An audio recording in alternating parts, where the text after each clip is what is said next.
Imagine walking through the corridors of what was once Latin America's largest prison. The silence is deafening. Your footsteps echo off concrete walls that once contained 8,000 men in a space designed for half that number.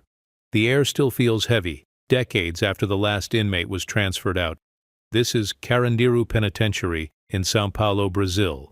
Built in the 1920s for $16 million in today's money as a monument to modern penal science. Clean, rational, progressive, a concrete solution to society's messiest problems. But on October 2, 1992, in the span of exactly 2 hours, this architectural marvel became the stage for one of the most devastating prison massacres in modern history. 111 men died, not in a riot, not in an escape attempt, but during what was supposed to be a routine police intervention to restore order. The forensic evidence tells a story that official reports tried to bury. Autopsy findings that revealed close-range gunshot wounds. Ballistics patterns that suggested systematic execution rather than crowd control. Audio recordings that documented the transformation of a law enforcement operation into something far more sinister. Today we're opening the classified files on Carandiru. We're going to trace the architecture of a disaster from its concrete foundations to its bloody conclusion. We're going to examine how rational design became irrational violence, how a solution became a massacre. This is the forensic autopsy of an idea that went wrong in every way that an idea can go wrong. If you're ready to dig deep into one of history's most troubling examples of institutional failure, hit that like button and join our community of truth seekers. Because the story of Carandiru is really the story of what happens when we try to engineer away human problems instead of solving them. The concrete is gone now, but the lessons remain. São Paulo stretches before dawn like a concrete sea, 30 million souls breathing in unison beneath a sky the color of exhaust. But in the Zona Norte, where the rail lines converge and the wind dies against industrial walls, there rises from this urban ocean something that defies the morning light, a fortress, a city within a city. Carandiru Penitentiary. From the outside, silence. The kind of silence that presses against your eardrums and makes you question what you're not hearing. 18-foot walls topped with razor wire form a perfect rectangle. 7 city blocks of containment. The concrete is stained now, streaked with decades of rain and rust, but the geometry remains unforgiving. Right angles. Straight lines. The mathematics of control made manifest in poured stone. But mathematics, as we'll discover, has limits. Behind these walls in 1992 live 8,000 men. 8,000. That's more than some Brazilian towns, more than entire cities in the interior. It's a population that would require its own postal code, its own electrical grid, its own morgue. And it does, in fact, have all of these things. What it lacks is space. What it lacks is air. What it lacks is hope. The morning guards arrive in buses that lumber through gates designed for smaller vehicles.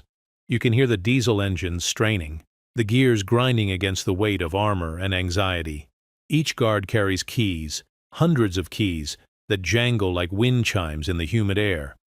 But increasingly, these keys unlock only emptiness. The real power, the real authority, has migrated inward, beyond the reach of uniforms and paychecks. Inside, coffee brews on makeshift stoves. Bread rises in improvised ovens. Debts are settled with handshakes and violence. Courts convene without judges. Medicine is practiced without licenses. An entire civilization thrives in the spaces between the bars. In the corners, the architects never saw coming. This is where our story begins. Not with the massacre, that comes later, inevitably, like gravity, but with the blueprint, with the grand idea that concrete and steel could somehow organize the chaos of the human heart, with the belief that if you build the walls high enough, thick enough, straight enough, you can contain not just bodies, but souls. They were wrong. But to understand why, we must go back. Back to when the land was empty and the concrete was still liquid. Back to when São Paulo's leaders convinced themselves that they were building a solution instead of a bomb. The land remembers. Even now, decades after the walls fell, after the grass grew over the foundations, after the children's playground replaced the solitary confinement cells, the land remembers. It remembers the weight. Thousands of tons of concrete and rebar pressing down into soil that had already seen too much. This patch of earth in the Zona Norte wasn't chosen for its beauty. No one builds a prison in a place that tourists might stumble upon. The selection was clinical, surgical, close enough to the city center for transport logistics, far enough away for political comfort. The wind patterns were studied. Prevailing breezes would carry any unpleasant odors toward the industrial district, not the residential neighborhoods where voters lived. The geography told a story of exclusion even before the first foundation was poured. Railroad tracks formed a natural barrier on the eastern side. A cemetery stretched along the southern boundary, the dead keeping watch over the soon-to-be caged. To the west, factories pumped smoke into air that already struggled to move. And to the north, nothing. Empty lots and broken promises, the kind of urban nowhere that swallows sound and hope with equal efficiency. But the land had history. In the early 20th century, this same ground had housed military logistics, warehouses full of ammunition and uncertainty. During the flu pandemic of 1918, when São Paulo's hospitals overflowed like broken dams, temporary isolation wards sprouted here like mushrooms after rain. The sick came to this place to die or recover away from the healthy, separated by distance and medical fear. Even then, even decades before Carandiru, this land was about containment, about keeping the unwanted at arm's length, about solving problems through separation. The zoning decisions reveal the mindset. Emergency vehicle access was minimized. One main road in, one main road out. Fire stations were positioned optimally for the surrounding neighborhoods, not for the prison itself. In the careful mathematics of municipal planning, response time for the complex was sacrificed for response time to the voters. The soil surveys showed clay beneath the topsoil, good for foundations, terrible for drainage. When it rained, and in São Paulo the rains arrived like artillery barrages, the water would pool and linger, creating a humidity that clung to concrete like skin. The architects noted this in their reports. The humidity would affect paint, metal, human comfort. But deadlines were deadlines, and budgets were budgets. By 1920, the decision was final. This ground, which had already served as a warehouse for society's problems, would become a warehouse for society's people. The ceremony was small. A handful of politicians, a photographer from the local paper, a priest who blessed what was about to rise from the earth. The mayor spoke of progress, of hygiene, of rational solutions to irrational problems. The state governor mentioned the jobs that construction would bring, the pride São Paulo could take in modern penology. No one mentioned the clay soil. No one mentioned the wind patterns. No one mentioned the single-access road that would, decades later, become a bottleneck for ambulances racing toward a massacre. They turned the first shovel of earth on a Tuesday morning in March, when the air still held the memory of winter and the promise of what was to come felt possible. The earth was darker than expected, richer. It smelled of rain and rust and something deeper, something that suggested this ground had been holding secrets for a long time. The workers who gathered that first day came from the surrounding neighborhoods, men who needed the wages, who could pour concrete and bend rebar and ask no questions about what they were building. They arrived before dawn, lunch pails rattling, boots crunching on gravel that the trucks had dumped for the access roads. The architect stood apart from the workers, holding blueprints that fluttered in the morning breeze like captured birds. His name was Antonio Silva, a man who had studied in Europe, who understood that prisons could be more than dungeons. In his drawings, Carandiru was clean, rational. The cells were organized by crime and sentence length. The medical wings featured modern equipment. The kitchen could feed thousands with industrial efficiency. On paper, it was a masterpiece of progressive penology, rehabilitation through regulation, order through architecture. The belief that if you could control the environment completely enough, you could control the people within it. But Silva had never lived in a cell, had never felt the weight of confinement pressing against his lungs. had never experienced how quickly rationality dissolves when men are packed too tightly together and left to breathe each other's fear. The political equation was elegant in its simplicity. São Paulo was growing faster than its infrastructure could adapt. The old prisons, built for a smaller century, overflowed like broken toilets. Crime statistics climbed monthly, and with them, public pressure for solutions. The kind of solutions that looked good in newspapers and sounded convincing in campaign speeches. Building Carandiru was politically perfect. It demonstrated action without requiring voters to confront complexity. It promised results through isolation. It converted an abstract social problem into a concrete construction project, complete with measurable progress and ribbon-cutting opportunities. The budget committees met in rooms with polished wood tables and leather chairs. Men in pressed suits reviewed line items and engineering reports while secretaries took notes in careful shorthand. The initial proposal called for housing 5,000 inmates in conditions that met international standards for humane confinement. But committees have their own logic, separate from human logic. The math was relentless. São Paulo's crime rate wasn't slowing. Prison population projections climbed monthly, and construction costs, concrete, steel, labor, increased with inflation and political expectations. The first cuts were subtle. Slightly smaller cells, still within acceptable parameters. Fewer guards per block. Automation would compensate. Reduced medical staffing. Prisoners were generally younger and healthier than the general population. Each decision was reasonable in isolation, defensible in documentation. The capacity targets expanded gradually. 5,000 became 5,500. 5,500 became 6,000. Emergency housing provisions allowed for temporary overcrowding during crisis periods. But in São Paulo, as prison populations surged beyond all predictions, crisis became permanent.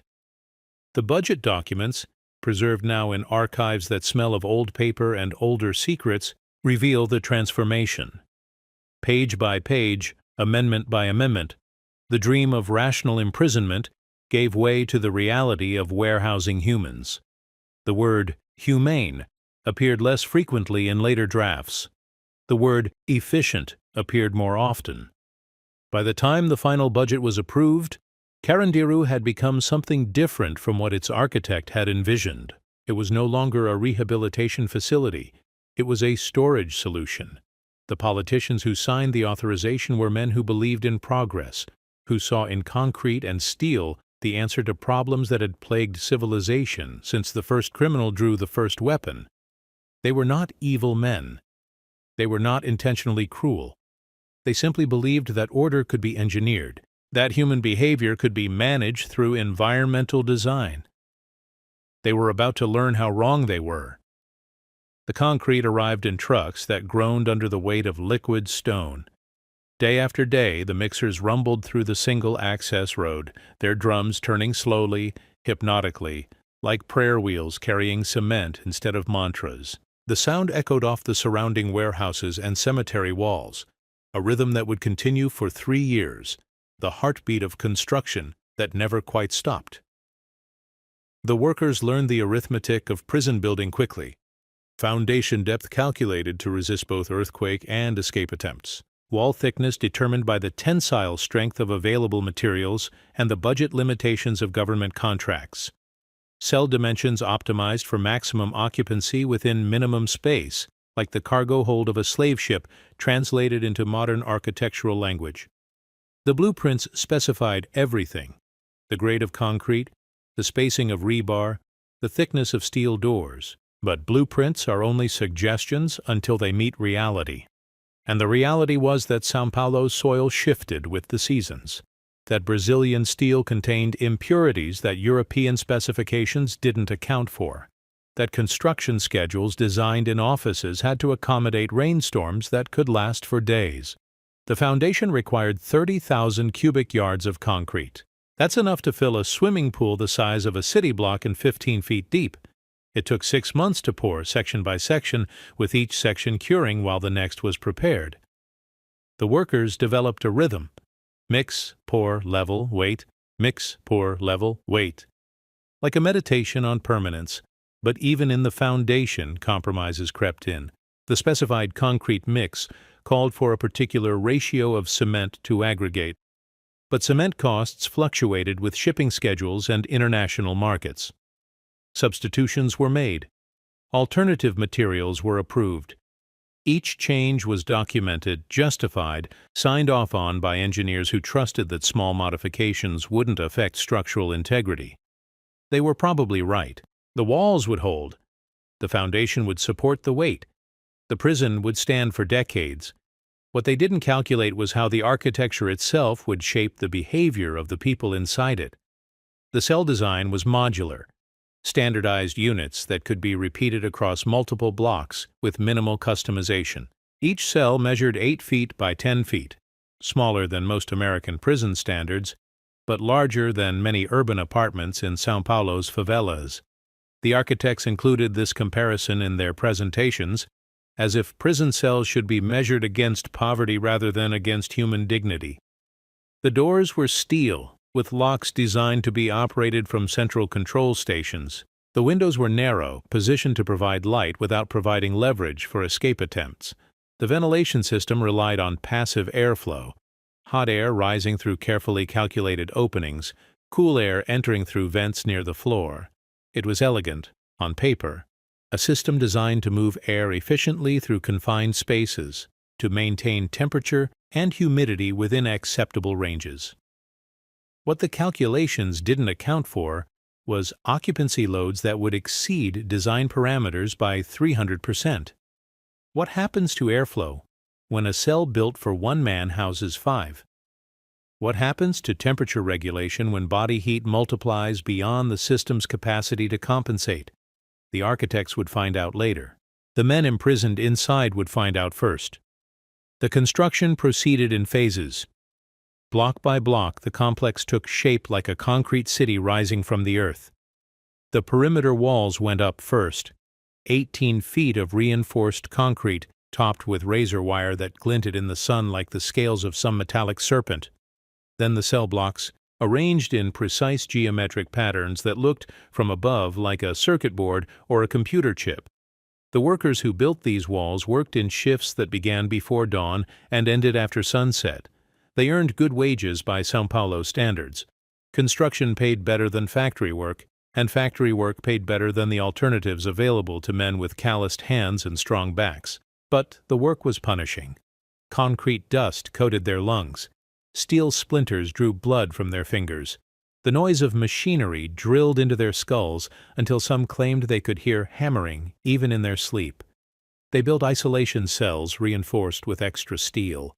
They built medical wings equipped with X-ray machines and surgical lights. They built kitchens designed to feed thousands with the efficiency of military mess halls. They built workshops where prisoners could learn trades: metalworking, woodworking, textile production. Skills that would prepare them for reintegration into a society that increasingly had no place for men with criminal records. The guard stations were positioned strategically throughout the complex, central locations with sight lines down multiple corridors, communication systems that would allow rapid coordination during emergencies, armories with secure storage for weapons and riot control equipment. The architects had studied prison riots in other countries, had learned from the mistakes of previous generations, but they had studied riots in prisons designed for different populations, in different climates, under different social pressures. They had not studied what happens when you take their rational design and fill it beyond capacity with men who have nothing left to lose. The electrical system was state-of-the-art. Redundant circuits ensured that power failures wouldn't compromise security. Emergency lighting would activate automatically during outages. Communication systems were hardened against sabotage. The architects had learned from the blackouts that had plagued other prisons when darkness became an ally of chaos. But they had designed the electrical system for a population of 5,000. When the population reached 8,000, the circuits overloaded. Fuses blew regularly. Emergency lighting failed during the very crises when it was most needed. And in the darkness, in the spaces between the failing lights, new forms of order began to emerge. The plumbing system reflected the same engineering confidence. Industrial-grade pipes capable of handling massive water volume. Sewage treatment facilities designed to process waste from a small city. Water pressure calculated to reach the highest cells without requiring energy-intensive pumps. But industrial-grade plumbing assumes industrial-grade maintenance. It assumes replacement parts will be available when needed, that skilled technicians will perform regular inspections, that budgets will support ongoing operational costs. None of these assumptions proved correct. As the construction neared completion, visitors came to marvel at what had been built. Politicians posed for photographs against the backdrop of concrete and steel. Newspaper reporters wrote stories about modern penology and progressive criminal justice. International observers praised São Paulo's commitment to humane imprisonment. Everyone agreed that Carandiru represented the future of corrections. Clean, efficient, rational. A prison that looked nothing like the medieval dungeons it was designed to replace. This was imprisonment for the 20th century, built by men who believed that social problems could be solved through better engineering. The grand opening was scheduled for a Tuesday in November 1920. The ceremony would be small but dignified. A ribbon cutting, a brief tour of the medical facilities, speeches about progress and rehabilitation. The first inmates would arrive the following week, men selected for their relative stability, their likelihood of adapting to the new environment without incident. The night before the opening, the architect Antonio Silva walked alone through the empty corridors of his creation. His footsteps echoed off concrete walls that still smelled of wet cement and fresh paint. Electric lights hummed overhead, casting shadows that seemed sharper than shadows had any right to be. The cells stood open, waiting for their first occupants like mouths waiting to be fed. In the silence, Silva could hear his own breathing amplified by the acoustics he had designed. Sound moved through these corridors in ways that pleased him professionally. Conversations would carry clearly for security purposes, but wouldn't create the cacophony that drove men mad in older prisons. He had built something beautiful in its way. Functional beauty, rational beauty, the kind of beauty that emerged from perfect solutions to complex problems. Standing in his empty prison on the night before, it would receive its first human cargo.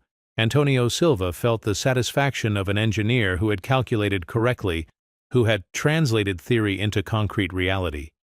He could not have imagined in that moment of professional pride what his creation would become, could not have foreseen how quickly order would give way to chaos, how rapidly his rational design would be overwhelmed by irrational human pressures, could not have predicted that within decades men would die in these corridors, not from age or illness, but from bullets fired by the very state that had built these walls to protect them. But that future lived in the concrete now, encoded in dimensions too small and capacities too large, waiting like a virus in the bloodstream for the right conditions to manifest. The ribbon was cut. The first inmates arrived. The machine began to run. And from the very beginning, it ran hot. The first inmates arrived in buses that looked like cages on wheels. Barred windows, reinforced doors, escorts armed with rifles and the kind of weary patience that comes from transporting human cargo day after day. The buses lurched through the single-access road, diesel engines struggling against the weight of steel and flesh and fear. Inside the buses, 53 men sat shackled in rows.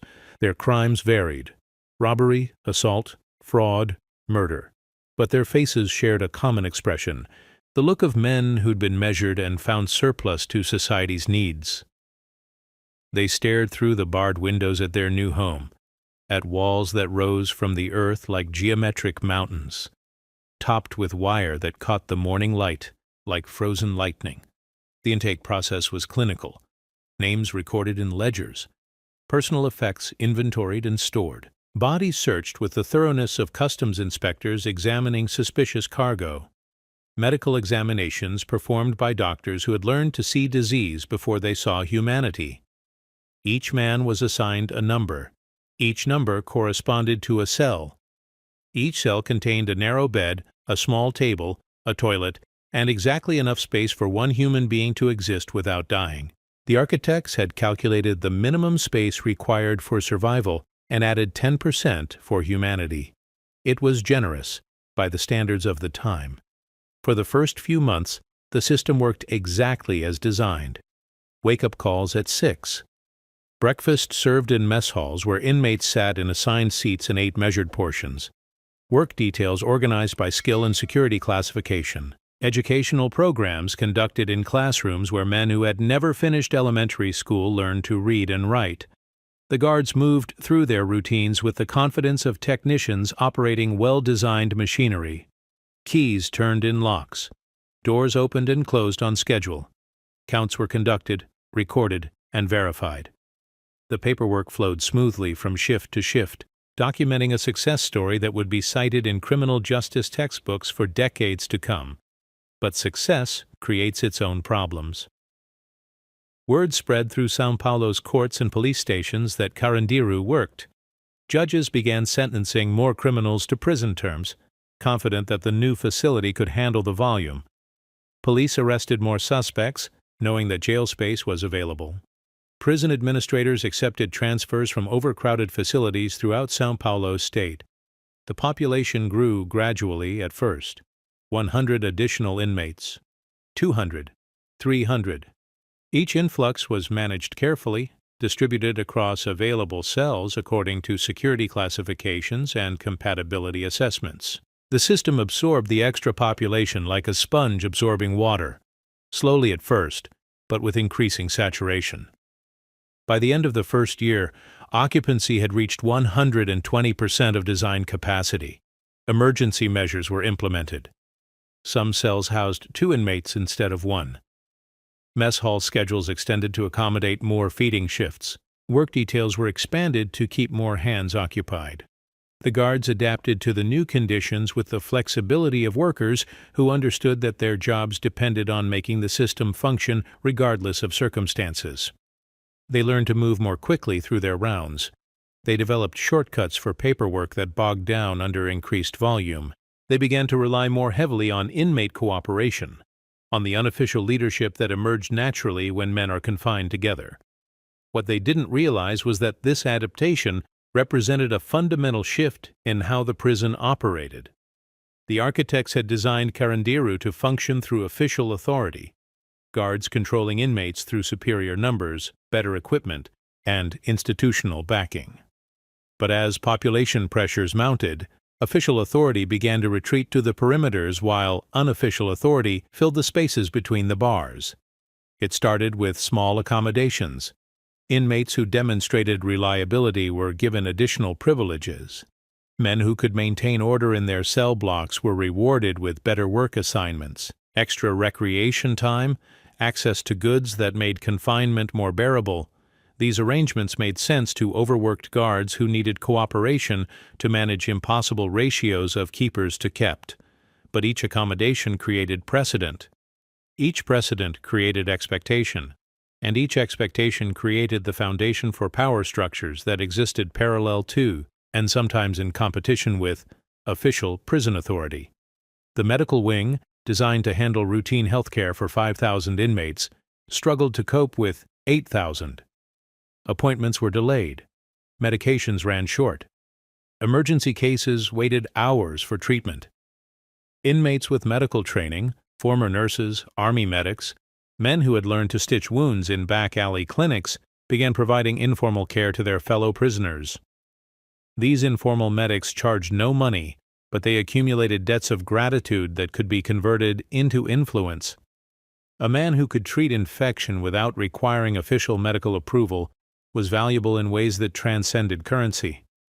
Prison administrators, faced with medical emergencies that exceeded their capacity to respond, often turned a blind eye to unlicensed medical practice that kept their statistics manageable.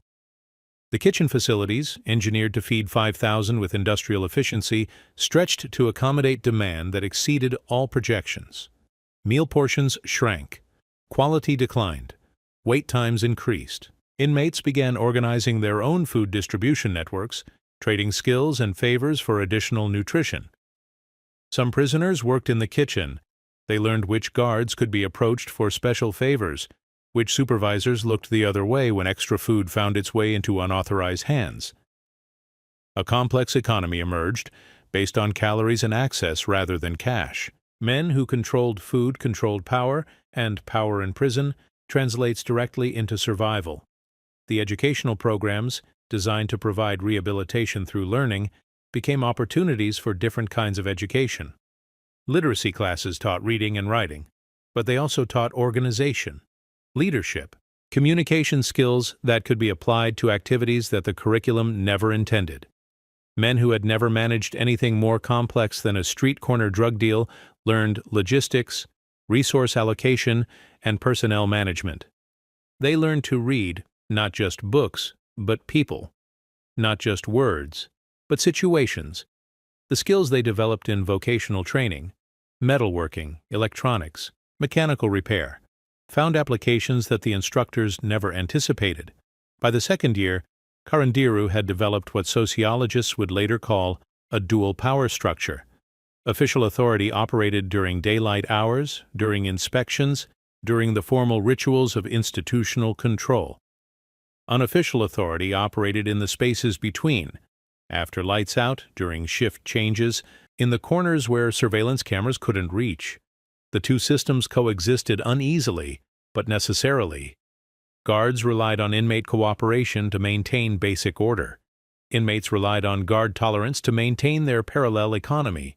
Neither side acknowledged the arrangement explicitly, but both understood that their survival depended on it. The architects had designed Carandiru to prevent exactly this kind of accommodation.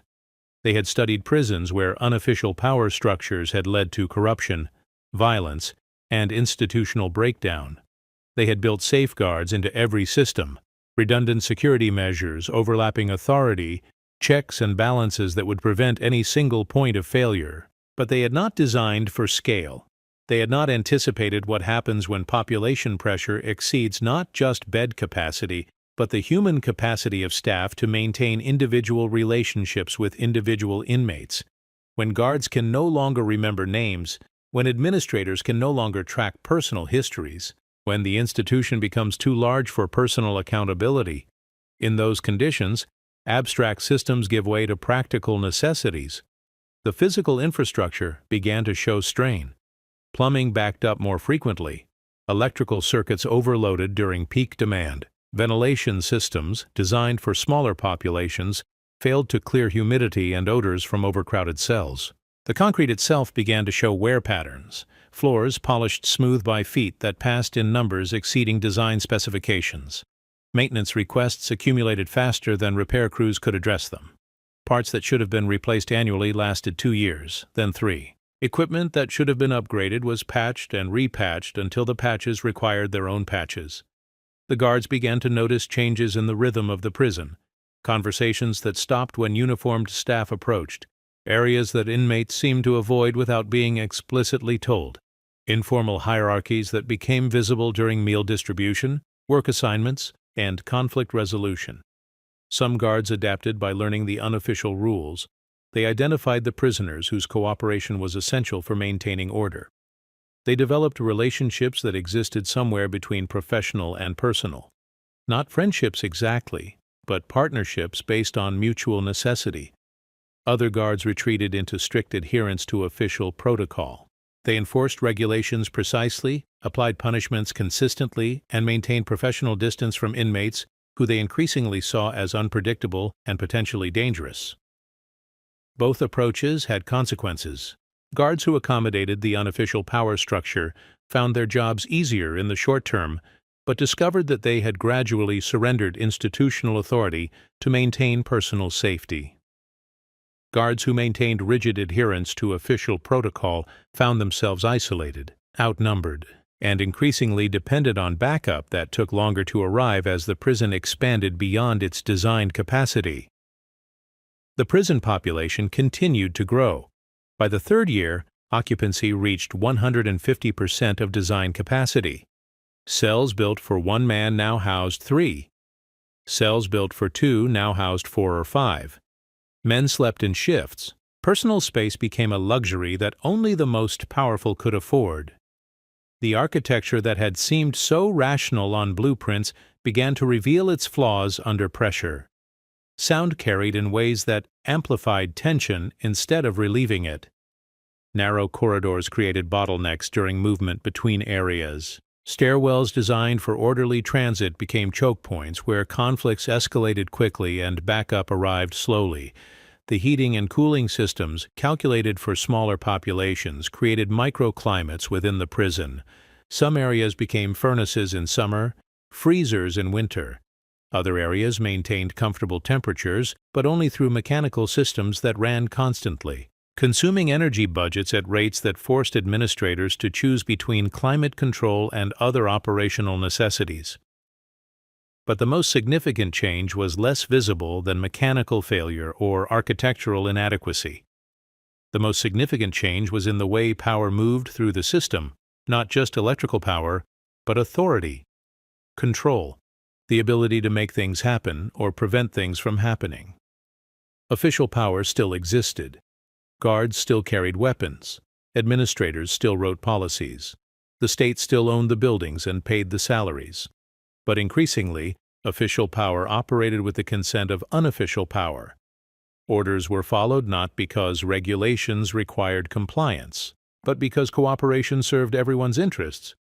This arrangement might have continued indefinitely, an informal détente between official and unofficial authority, mediated by practical necessity and lubricated by selective blindness on both sides.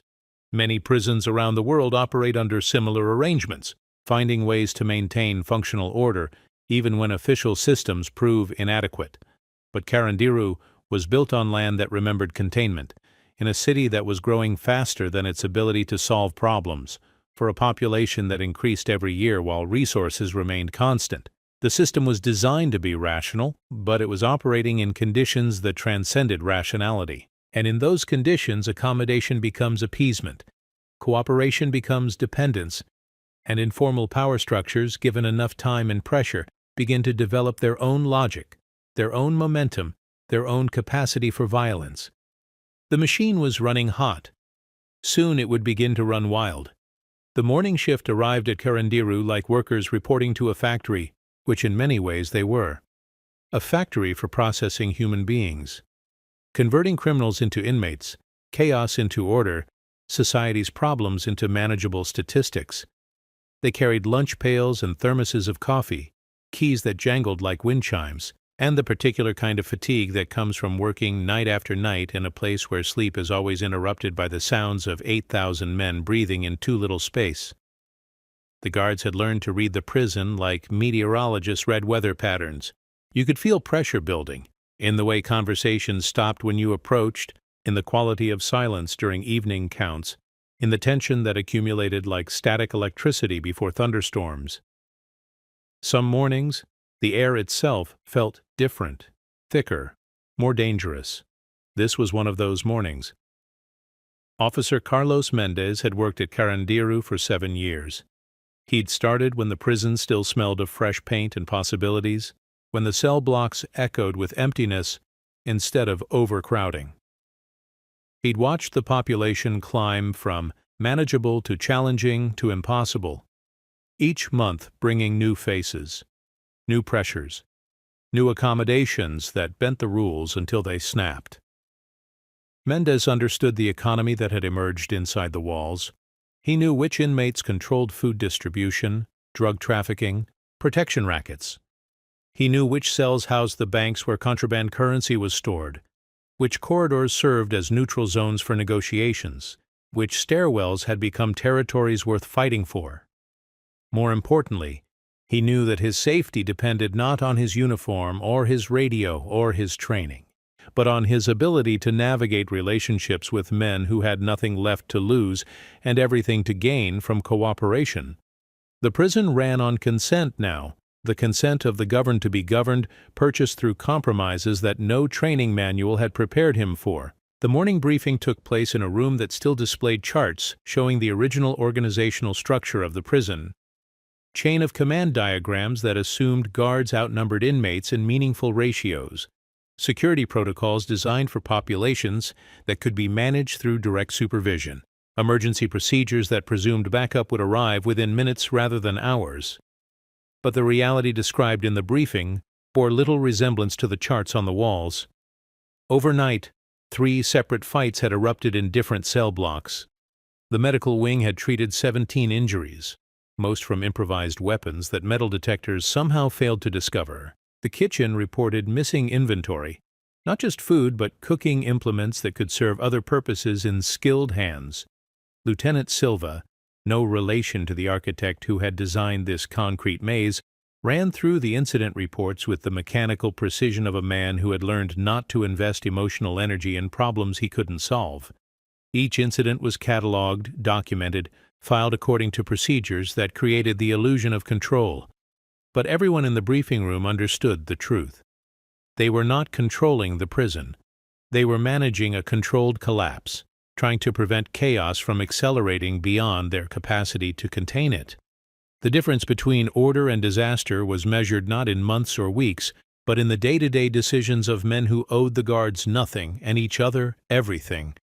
The assignments were distributed with careful attention to which guards could work safely in which areas. Some officers had developed relationships with inmate leaders that allowed them to function in cell blocks that would have been suicidal for their colleagues. Other officers carried grudges or debts that made certain areas off-limits. The schedule looked like a complex negotiation between official duty rosters and unofficial survival requirements. Mendez drew Pavilion 9. Pavilion 9 was where the mathematics of overcrowding reached their most extreme expression. Built to house 400 inmates, it now contained nearly 700. Men slept in shifts. The air conditioning had failed months ago, and repair parts remained back-ordered through a procurement system that moved like molasses through frozen bureaucracy. In summer, temperatures inside the cells reached levels that would have violated international standards for humane treatment if anyone had been measuring. But the heat was the least of Pavilion 9's problems. The real issue was density. Human density that exceeded the architectural capacity of the space to contain it. Too many bodies in too little space created pressures that had nothing to do with temperature, and everything to do with territorial animals forced to share territory that couldn't accommodate their needs. The cell configuration in Pavilion 9 reflected engineering priorities that had made sense on paper. Narrow corridors maximized the number of cells that could fit within the building's footprint. Shared stairwells reduced construction costs while providing access to multiple levels. Central common areas could accommodate multiple functions, dining, recreation, meetings, without requiring duplicate facilities. But what looked efficient in architectural drawings became dangerous in human reality. The narrow corridors that saved space became choke points where conflicts could escalate without escape routes. The shared stairwells that reduced costs became territories worth controlling, because controlling them meant controlling access to entire levels of the building. The central common areas that served multiple functions became neutral zones that required constant negotiation to maintain. Mendez had learned to read Pavilion 9's human geography like a navigator reading charts of dangerous waters. Cell 47 housed Luis Antonio, who controlled debt collection for the entire floor. Cell 52 was occupied by Marcos Santos, whose connections to outside drug suppliers made him valuable to multiple competing factions. Cell 61 contained João Silva, whose reputation for violence kept his immediate area peaceful but created tension throughout the corridor. These men had not been elected to their positions. They had not been appointed by prison authorities. They had emerged through the organic process by which leadership develops when official leadership proves inadequate.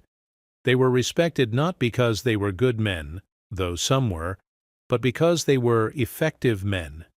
Men who could make things happen or prevent things from happening in an environment where the difference between those capabilities often determined who lived and who died. The shower facilities in Pavilion 9 had become the most carefully managed space in the entire complex. 40 shower heads served 700 men. Simple arithmetic suggested that each man could shower for approximately 3 minutes per day if the facilities operated continuously. But facilities don't operate continuously. They operate during designated hours, under supervision that was increasingly difficult to provide, so the showers had developed their own schedule, their own protocols, their own enforcement mechanisms. Certain hours were reserved for certain groups. Conflicts over shower access were mediated by the same informal courts that resolved disputes over everything else. Men who violated shower protocols faced consequences that official disciplinary procedures couldn't impose and wouldn't recognize. The result was order of a sort. Not the order that architects had envisioned, but order nonetheless. Men showered without killing each other, which represented a kind of success in an environment where success was measured by the absence of catastrophe rather than the presence of rehabilitation. But this order was fragile. It depended on relationships that could shift without warning, on respect that could evaporate overnight, on balances of power that required constant maintenance and periodic renegotiation. And on the morning when Officer Mendes walked into Pavilion 9 to begin another day of managed chaos, those balances were beginning to crack. The sound was the first indication that something had changed, not the absence of sound. Carandiru was never quiet. 8,000 men don't live silently, even when they're trying to. But the quality of sound was different. Conversations carried different rhythms. Footsteps moved with different urgency.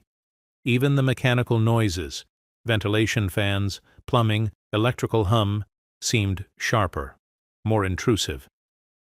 Mendes had learned to trust his ears before his eyes, in a place where violence could erupt faster than human reflexes could respond.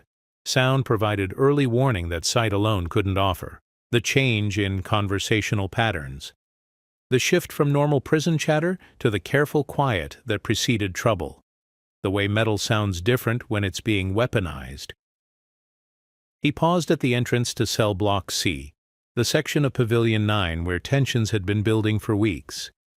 The official incident reports documented the surface problems: fights over gambling debts, disputes about work assignments, conflicts that could be explained in language that bureaucrats understood. But the real issues ran deeper than paperwork could capture. Territory was being renegotiated.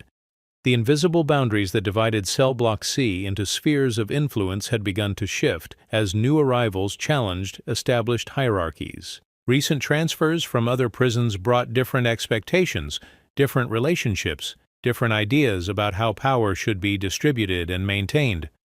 In the outside world, such negotiations might be settled through courts, contracts, or political processes. But inside Carandiru, negotiation occurred through more direct methods: shows of force, demonstrations of capability, tests of will that used human bodies as both weapons and targets. The cell assignments in Block C reflected the complex calculus of prison politics. João Silva in Cell 61 had requested a transfer to a different block, claiming threats from rivals who disputed his control over drug distribution. The request had been denied due to overcrowding. Every block was full. Every transfer required a corresponding counter-transfer. Every move created ripple effects that administrators couldn't predict or control. So Silva remained in Cell 61, surrounded by men who increasingly questioned his authority and his ability to maintain it. Marco Santos in Cell 52 had begun forming alliances with recent arrivals, building alternative power structures that challenged Silva's traditional dominance. Luis Antonio in Cell 47 tried to remain neutral, but neutrality in prison politics is a luxury that few men can afford for long. The shower incident had been inevitable. Tuesday morning during the 8 a.m. shift when Block C was scheduled for cleaning time, Silva arrived to find Santos already there with 3 supporters, not using the showers, just occupying the space, establishing presence, making a statement about who belonged, where, and when. Under normal circumstances, this kind of territorial display might have been resolved through conversation, compromise, or informal mediation. But circumstances in Pavilion 9 had stopped being normal months ago. Overcrowding had eliminated the physical space necessary for face-saving retreats. Too many witnesses made backing down impossible without losing credibility that, once lost, could never be recovered. Words were exchanged, threats were made, positions were taken that couldn't be abandoned without consequences that extended far beyond the immediate conflict. By the time Mendes arrived for his morning rounds, the shower area had become a stage where men were preparing to perform violence not because they wanted to, but because the architecture of their situation left no alternative. The weapons had been improvised with the creativity that desperation breeds. Toothbrushes melted and shaped into blades. Metal strips torn from bed frames and sharpened against concrete walls. pipes liberated from plumbing systems that broke down too frequently for anyone to track missing parts. But the real weapons were not made of metal or plastic. The real weapons were reputation, respect, and the understanding that in a place where the state had abdicated its responsibility to maintain order, men would maintain their own order through whatever means necessary. Prison authorities had protocols for managing conflicts, mediation procedures designed to resolve disputes before they escalated to violence, disciplinary measures that could separate hostile parties, transfer options that could remove problematic individuals from volatile situations. But protocols designed for normal prison populations proved inadequate for populations that exceeded normal by factors that no protocol had anticipated. Mediation required private space that didn't exist. Separation required alternative housing that wasn't available. Transfers required receiving facilities that were just as overcrowded as the facility requesting the transfer. So the protocols became suggestions, the procedures became aspirational goals, and the men in Cell Block C were left to resolve their disputes through methods that predated civilization and would outlast it. The morning count proceeded normally, if anything in Carandiru could be called normal. Names were called, numbers were recorded, men stood in their assigned positions and demonstrated their presence to guards who counted them like inventory in a warehouse that stored human beings instead of manufactured goods. But Mendez noticed irregularities in the count that didn't appear in his paperwork. Silva's supporters had positioned themselves closer to Cell 61 than usual. Santos had recruited additional allies who normally remain neutral in Block C politics. Men who typically avoided involvement in conflicts that didn't concern them directly were choosing sides in a dispute that increasingly looked like it would require everyone to choose sides. The mathematics of prison violence follow predictable patterns. Isolated conflicts between individuals can be contained if they're identified early and managed properly. But when individual conflicts become group conflicts, when personal disputes become political disputes, the mathematics change. Instead of two men with a problem, you have two factions with a problem. Instead of a fight, you have a war. And wars in confined spaces don't end with negotiated settlements. They end when one side achieves decisive victory, or when outside intervention stops the fighting through overwhelming force. The radio chatter during Mendez's morning rounds reflected the tension that was building throughout the prison. Incidents in other blocks were increasing. Minor disputes were escalating more quickly, guards were requesting backup more frequently, and backup was taking longer to arrive as available personnel were stretched across too many simultaneous problems. The evening shift reports documented the statistical reality. Tuesday, 12 incidents requiring intervention. Wednesday, 18 incidents. Thursday, 23 incidents. Each number represented human conflict reduced to bureaucratic abstractions, but the trend was unmistakable. Something was building. Pressure was accumulating. The informal systems that maintained order were approaching their breaking point. Friday morning brought news that changed everything. A prisoner in Pavilion 7 had been found dead in his cell. Official cause: suicide by hanging. Unofficial cause: debt settlement. Conducted with lethal finality, the dead man had owed money to suppliers who had decided that examples needed to be made, that the informal economy required enforcement mechanisms that official procedures couldn't provide.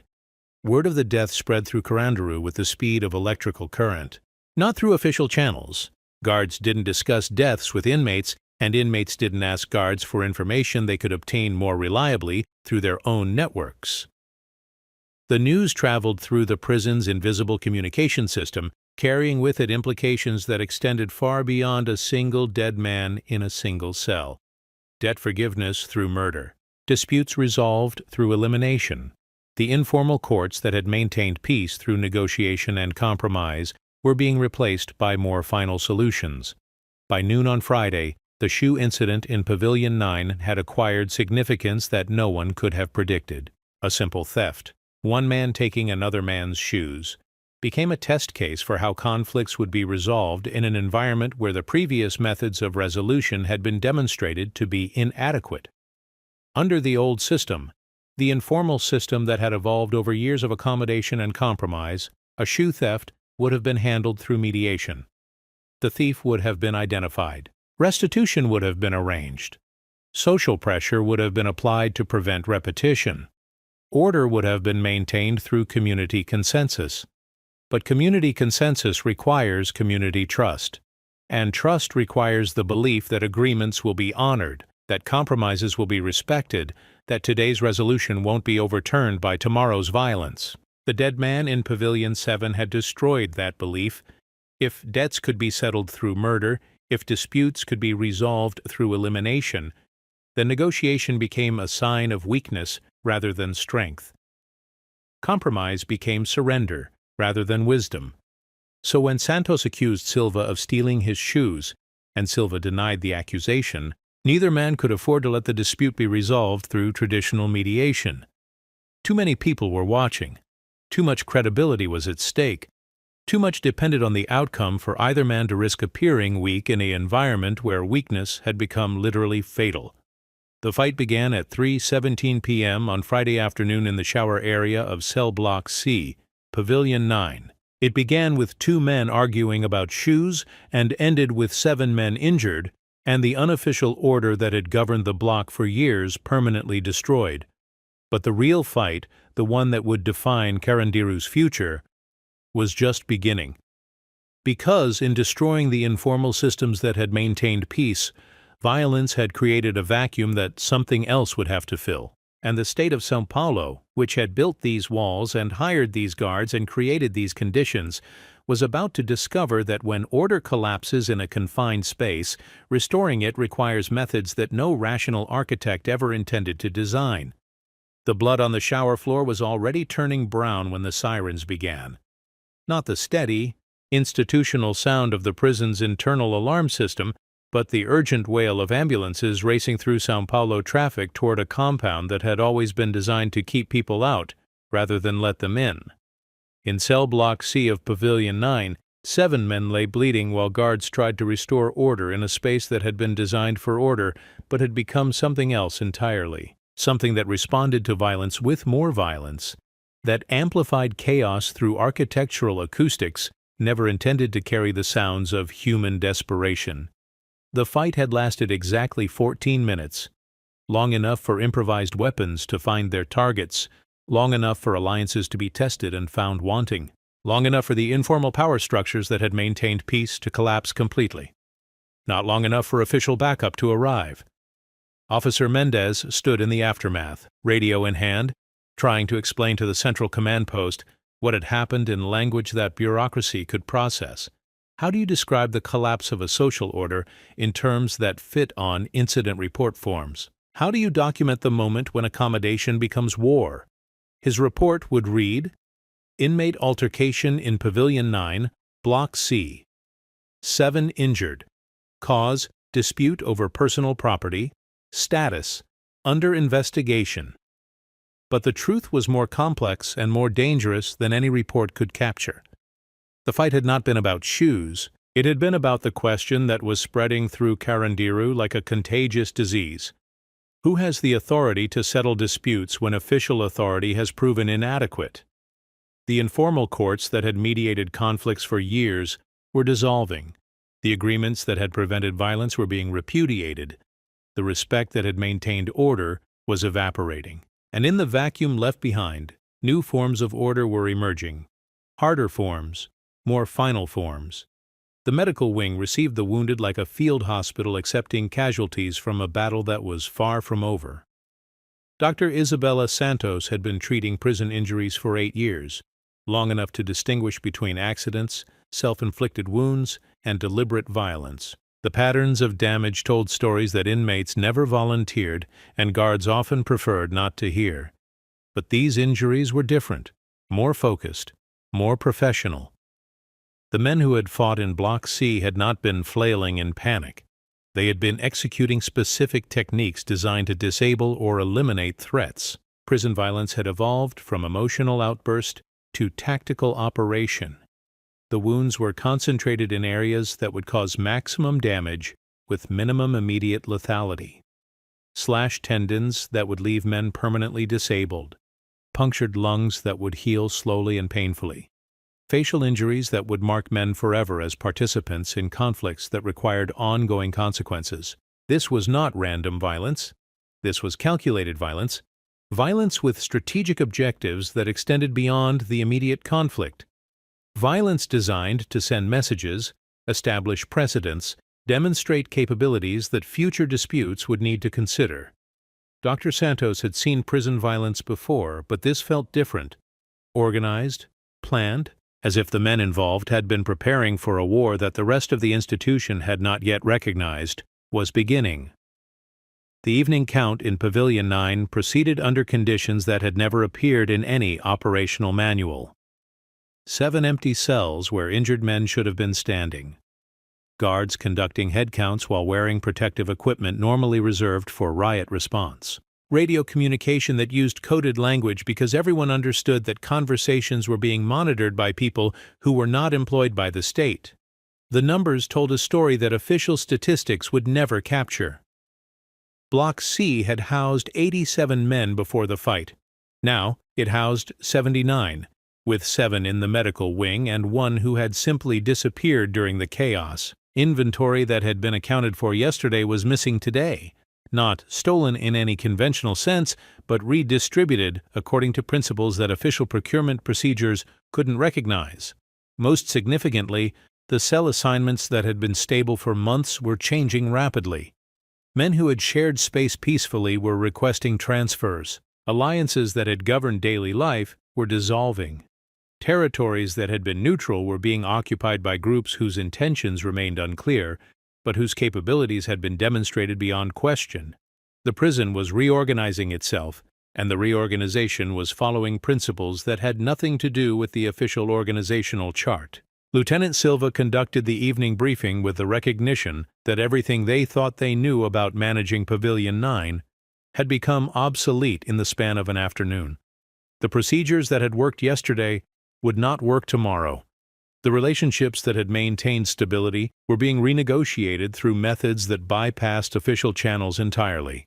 The guard assignments would have to change. Officers who had been effective in specific areas might now be targets for retaliation. Areas that had been manageable with minimal supervision might now require constant presence. Routines that had been predictable might now be opportunities for ambush.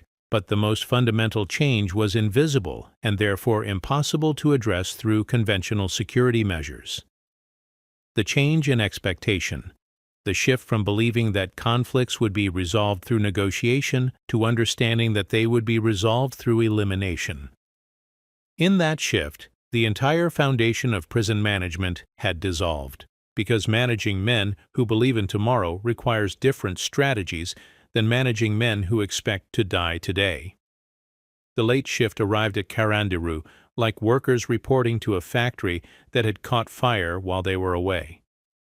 The building still stood. The machinery still functioned. But the atmosphere had changed in ways that were obvious to anyone who had learned to read the subtle signs of institutional stress. Officer Maria Cardoso had worked the late shift for 6 years. She understood that darkness changed the dynamics of the prison in ways that daylight personnel could never fully appreciate. During the day, activity was visible. Problems could be anticipated. Conflicts developed slowly enough for intervention to be possible. But night was different. Night was when the real business of the prison took place, when debts were collected, when alliances were tested, when the informal power structures that governed daily life made their most important decisions. Tonight was going to be different from every night that had come before it. The evening medication rounds revealed the immediate aftermath of the afternoon's violence. Not just the 7 men who had been officially injured, but dozens of others who requested treatment for symptoms that didn't appear in medical textbooks. Anxiety, insomnia, digestive problems that had developed suddenly and without apparent cause. The prison's human ecosystem had been traumatized. Men who had not been involved in the fighting were nevertheless affected by its outcomes. Because in a closed system, every action creates reactions that spread through the entire population like ripples from a stone thrown into still water. The pharmacy had protocols for managing increased demand for anxiety medications, but those protocols assumed that increased demand would be temporary, related to specific events, manageable through existing supply chains. They did not account for systemic fear that would persist indefinitely because its causes could not be addressed through medical intervention. Dr. Santos found herself prescribing tranquilizers to men who were not medically ill, but who could no longer function in an environment that had become unpredictably dangerous. Men who had adapted to the controlled violence of normal prison life, but could not adapt to the uncontrolled violence that was beginning to emerge. The sleep patterns in Pavilion 9 had changed completely. Men who had previously slept through the night now took shifts, with cellmates staying awake in rotating schedules to watch for threats that might materialize without warning. The sounds of normal prison sleep, snoring, shifting, the collective breathing of confined men were replaced by the sounds of hypervigilance, whispered conversations, footsteps that moved with exaggerated caution, the metallic scraping of improvised weapons being tested and retested. Sleep deprivation, in turn, created its own problems. Men who were chronically exhausted made poor decisions. Minor irritations escalated more quickly. Conflicts that might have been resolved through conversation instead erupted into violence before anyone could intervene. The prison was entering a feedback loop where violence created conditions that made more violence inevitable. The kitchen operations, which had been running smoothly for years through informal cooperation between staff and inmates, began to show signs of systematic disruption. Food supplies were being diverted through unauthorized channels. Cooking implements were disappearing faster than normal ware could account for. Meal distribution, which had been organized through inmate work details, was being reorganized according to security considerations that bypassed efficiency entirely.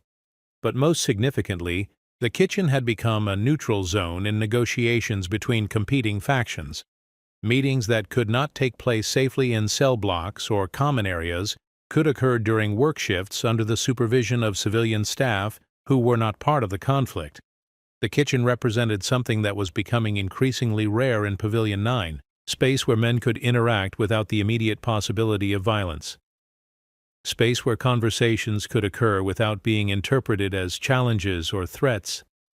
Space where the business of daily survival could continue even as the broader social order collapsed.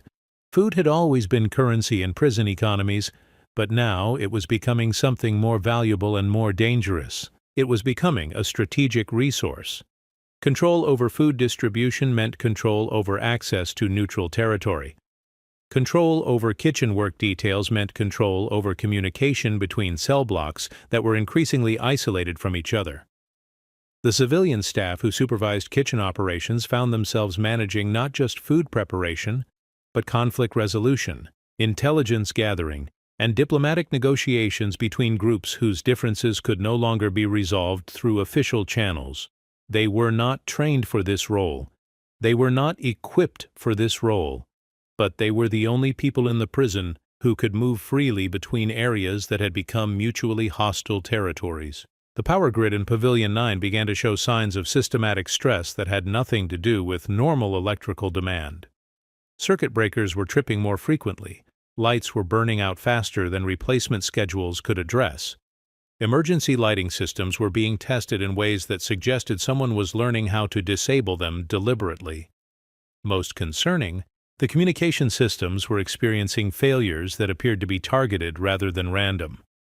Intercom speakers in specific areas were developing problems that required technical expertise to create. Security cameras were suffering from electrical issues that affected their ability to record clearly. Someone was learning the electrical infrastructure of the building, learning it well enough to manipulate it for purposes that official maintenance schedules had never contemplated. The electrical failures created islands of darkness within the prison that became spaces where official authority could not penetrate. Areas where conversations could occur without surveillance, where activities could be conducted without documentation, where the informal power structures that were replacing official authority could operate without interference. Darkness, in turn, became a tactical advantage for those who understood the architecture well enough to navigate it without light. Men who had lived in specific cell blocks for years had memorized every corridor, every stairwell, every potential route between areas. They could move through the darkness with confidence while their opponents stumbled and revealed their positions. The prison was being transformed into a three-dimensional chess game where knowledge of the board provided decisive advantages to those who had taken the time to study it thoroughly. The Saturday morning administrative meeting convened in an office building that felt increasingly disconnected from the reality of what was happening inside the walls. Charts and graphs still documented official metrics, headcount, incident reports, budget projections. But everyone in the room understood that these numbers no longer described the situation they were supposedly managing. Warden Francisco Oliveira had been running Carandiru for 12 years. He had managed previous crises through a combination of negotiation, accommodation, and selective enforcement that had maintained functional order even as populations grew beyond reasonable limits. But the reports from Pavilion 9 suggested that his established methods might no longer be adequate. The incident in Block C was being described in language that focused on immediate causes: personal dispute, weapon availability, inadequate supervision. But Oliveira understood that immediate causes were often symptoms of systematic problems that required systematic solutions. The question was whether systematic solutions were still possible in an institution that had evolved beyond the capacity of any single administrator to control. The security reports painted a picture of an institution where normal operations were continuing in most areas, while specific locations experienced conditions that resembled guerrilla warfare more than conventional prison management. The mathematics of this situation were unprecedented. How do you maintain order in 90% of a facility when 10% has effectively seceded from official control? Previous crises had been manageable because they affected entire cell blocks uniformly, or because they involved conflicts between inmates and administration that could be resolved through policy changes. But this crisis involved conflicts between inmate groups that had their own reasons for maintaining those conflicts, regardless of official intervention. Traditional approaches to prison management assumed that inmates, whatever their differences, shared a common interest in avoiding official punishment. But when groups concluded that official punishment was less threatening than the alternatives they faced from other inmates, traditional approaches lost their effectiveness entirely.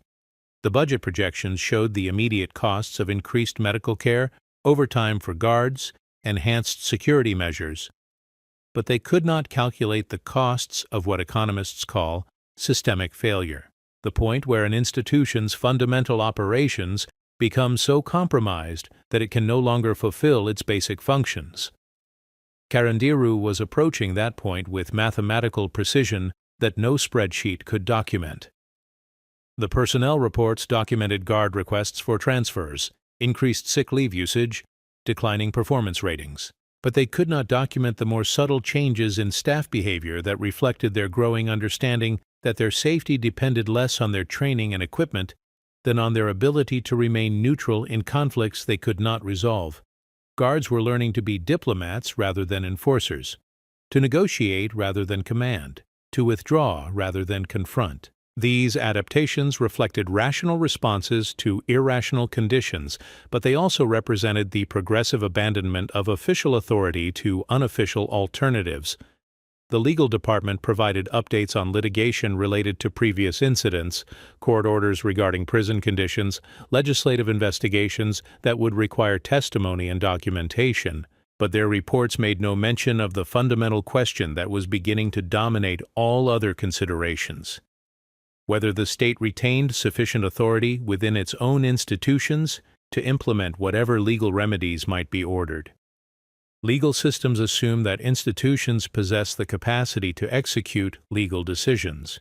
But when institutions have lost that capacity, legal decisions become theoretical exercises rather than practical solutions. The meeting concluded with assignments and deadlines and action items that created the impression of administrative control over events that were rapidly moving beyond administrative influence. Reports would be filed, procedures would be reviewed, consultants would be engaged, reforms would be proposed.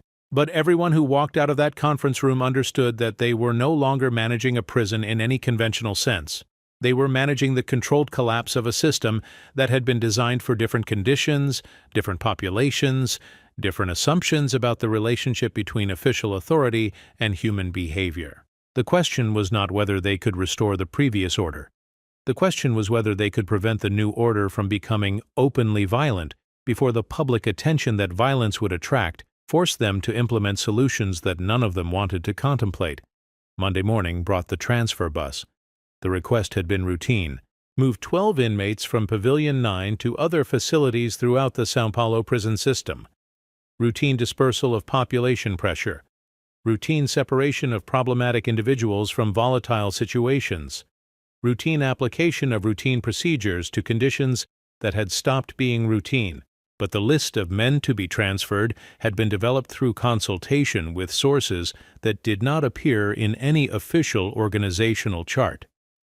Names suggested by guards who understood which individuals could be moved safely and which could not. Names approved by informal authorities whose cooperation was essential for preventing the transfer process from becoming a catalyst for additional violence. The state was learning to govern its own institutions through negotiation with people it officially did not recognize as having any authority to negotiate. The transfer process revealed how completely the prison's operational systems had been compromised. Men who were supposed to be transferred refused to leave their cells, claiming legitimate fears for their safety. Others volunteered for transfer despite not being on the list, hoping to escape retaliation for real or imagined participation in recent events. The guards who processed the transfers found themselves mediating disputes they could not officially acknowledge and implementing decisions based on information they could not officially document. The paperwork that justified each transfer bore little resemblance to the actual reasons those specific men were being moved from those specific locations at that specific time. The bureaucracy was learning to lie to itself as a survival mechanism. The buses that carried the transferred inmates away from Carandiru took with them not just individual men, but the institutional memory of how conflicts had been resolved without violence. The transferred inmates had been the negotiators, the mediators, the voices of moderation that had prevented previous disputes from escalating to bloodshed. Their removal left behind men who had fewer reasons for compromise and more reasons for believing that violence was the most effective method of conflict resolution available to them. The transfer process was designed to reduce tensions. Instead, it concentrated them. By Tuesday afternoon, less than a week after the shoe incident, Cell Block C had been effectively partitioned into territories that were controlled by different groups and defended by men who had concluded that their survival depended on their willingness to fight for space that official policy treated as interchangeable. The shower facilities had been abandoned. The common areas had been divided into zones that were safe for some men and dangerous for others. The corridors had become neutral territory that could be traversed only during specific times and under specific conditions that were determined by informal agreements rather than official schedules. The prison was balkanizing, and balkanization, in a confined space where people cannot escape from each other, tends to lead to ethnic cleansing conducted through methods that civilized societies prefer not to acknowledge.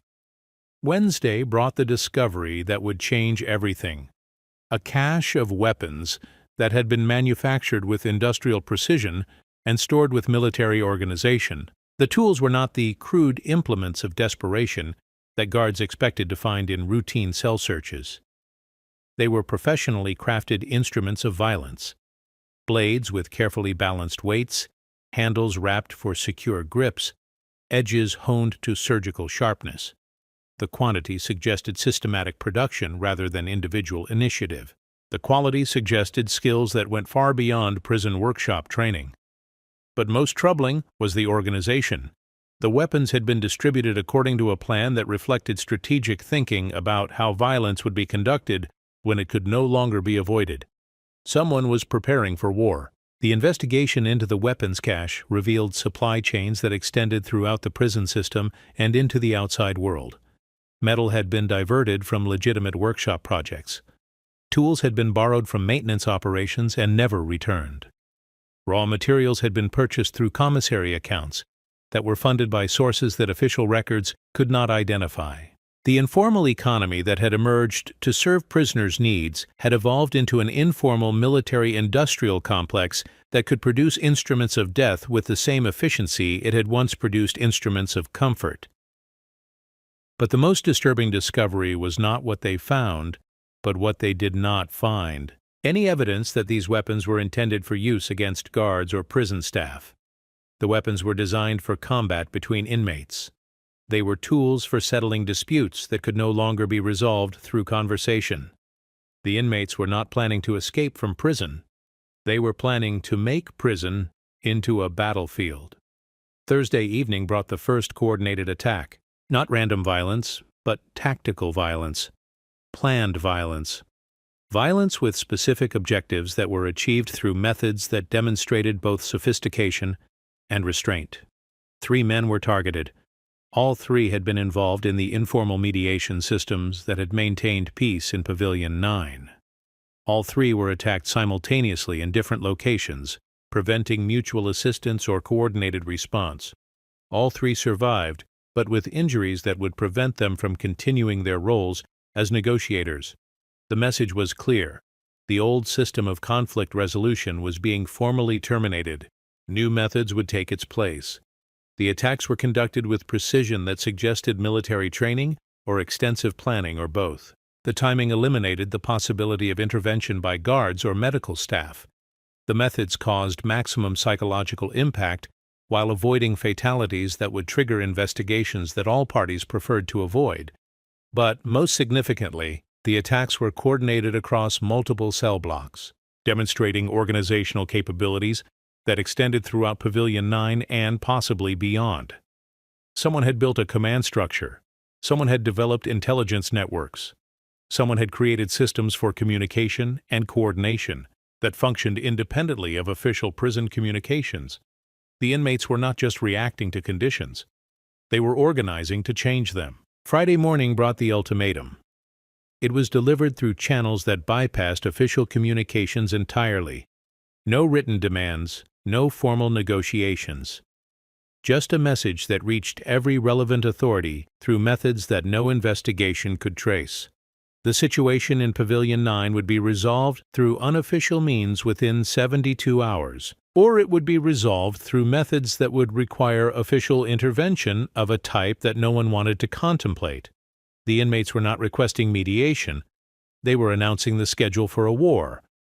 The warden faced a choice between bad options and worse options. He could intervene immediately with overwhelming force, risking violence that would expose the failure of his administration and probably cost him his career. Or he could wait and hope that the unofficial resolution would be conducted with enough discretion to avoid public attention that would force intervention anyway. Both options led to the same destination through different routes. The only question was whether official violence or unofficial violence would write the next chapter of Carandiru's history. He chose to wait. Sunday afternoon, October 2, 1992. The temperature inside Pavilion 9 reached 96 degrees Fahrenheit. The humidity made breathing feel like drowning in hot soup. The air conditioning had failed again, and repair crews were not scheduled to respond to non-emergency maintenance requests until Monday morning. In Cell Block C, 237 men waited in conditions that would have violated international standards for humane treatment if anyone had been measuring. The walls sweated moisture that pooled on concrete floors.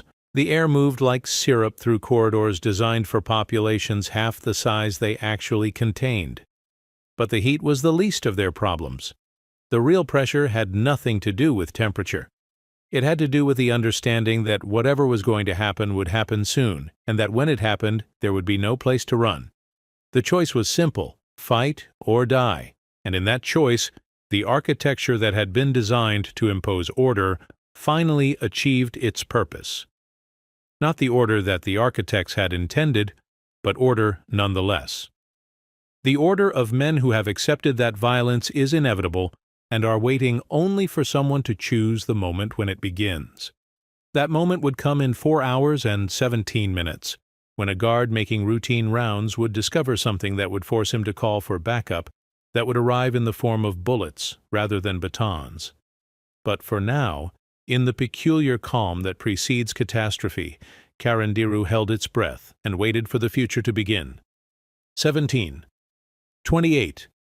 The call came at 2:43 p.m. on a Sunday afternoon, when the administrative offices were closed, and the skeleton crew was managing 8,000 men with the kind of understaffing that made every routine decision feel like crisis management.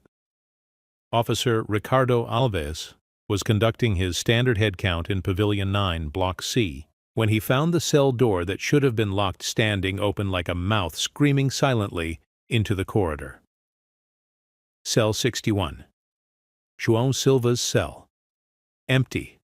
Not empty like an inmate had been transferred through official channels. Empty like something had happened that left bloodstains on the concrete floor and drag marks leading toward the shower area that no one was supposed to be using during afternoon lockdown.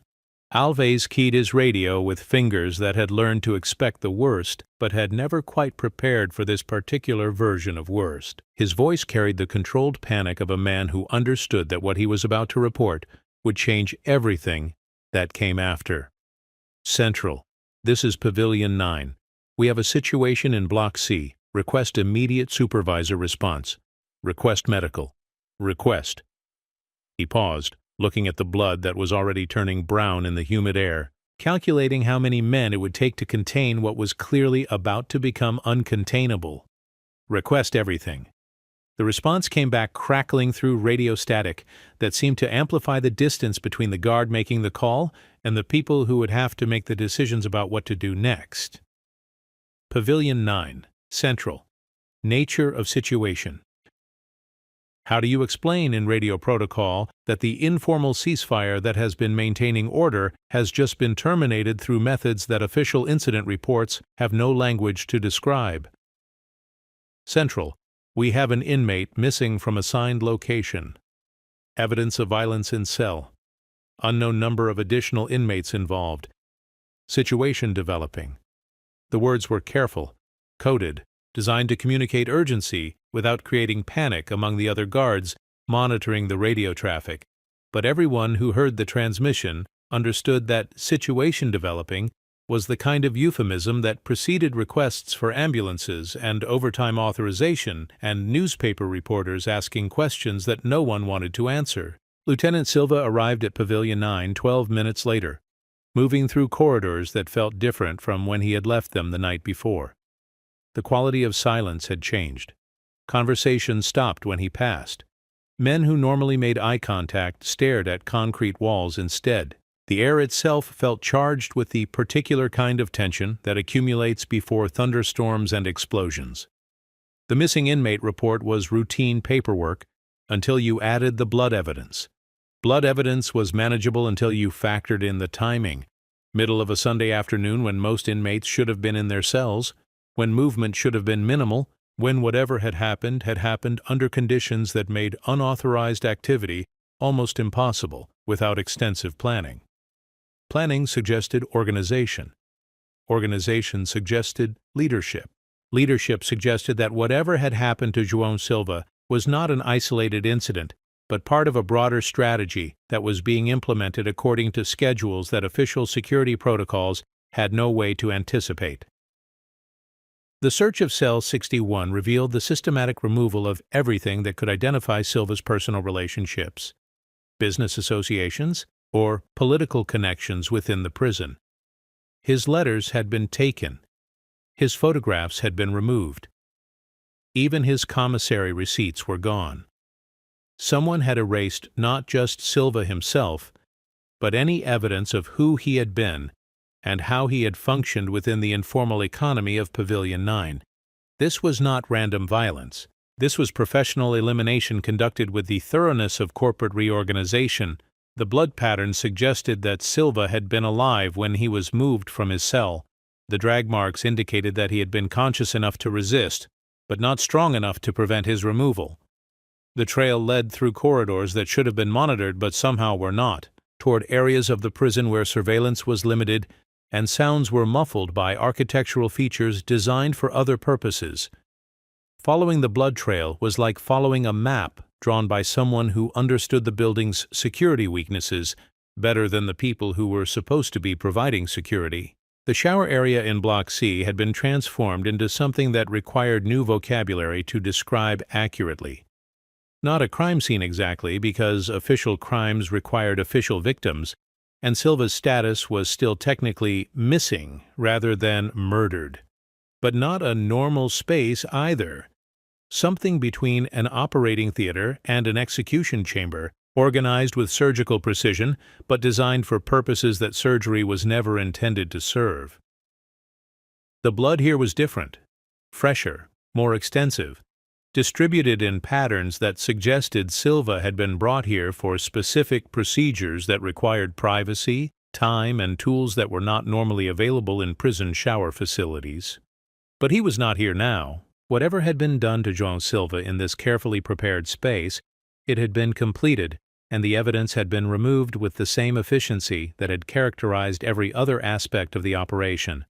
The search teams found Silva 47 minutes later, in a maintenance closet that had been converted into a storage facility for cleaning supplies that no one had actually used for cleaning in months. He was alive, but in a condition that redefined the word alive, in ways that would require medical intervention, psychological counseling, and legal consultation to fully document. Silva had been systematically tortured with techniques that demonstrated both anatomical knowledge and interrogation experience. His injuries were designed to cause maximum pain while preserving life functions. Information had been extracted through methods that would have impressed professionals in fields where information extraction was considered a specialized skill. But the most disturbing aspect of Silva's condition was not physical. It was psychological. He had been broken not just in body, but in spirit, reduced to a state where he would do anything, say anything, agree to anything, to prevent the experience from being repeated. Silva had been converted from a leader into a warning, a demonstration of what would happen to anyone who continued to resist the changes that were being implemented throughout Pavilion 9. The medical response to Silva's condition revealed the inadequacy of prison healthcare systems for treating injuries that resulted from deliberate, sustained violence rather than accidental trauma or random fights. Dr. Santos found herself treating wounds that required surgical expertise, psychological damage that needed psychiatric intervention, and trauma symptoms that would require ongoing care for months or years. But Carandiru's medical facilities were designed for routine health care, not for managing the casualties of systematic torture. Silva would receive treatment that stabilized his immediate condition, but would not address the long-term consequences of what had been done to him. More significantly, Silva's treatment would consume medical resources that were already inadequate for the prison's normal health care needs. Every hour spent treating torture victims was an hour not available for treating the routine illnesses, injuries, and chronic conditions that affected thousands of other inmates.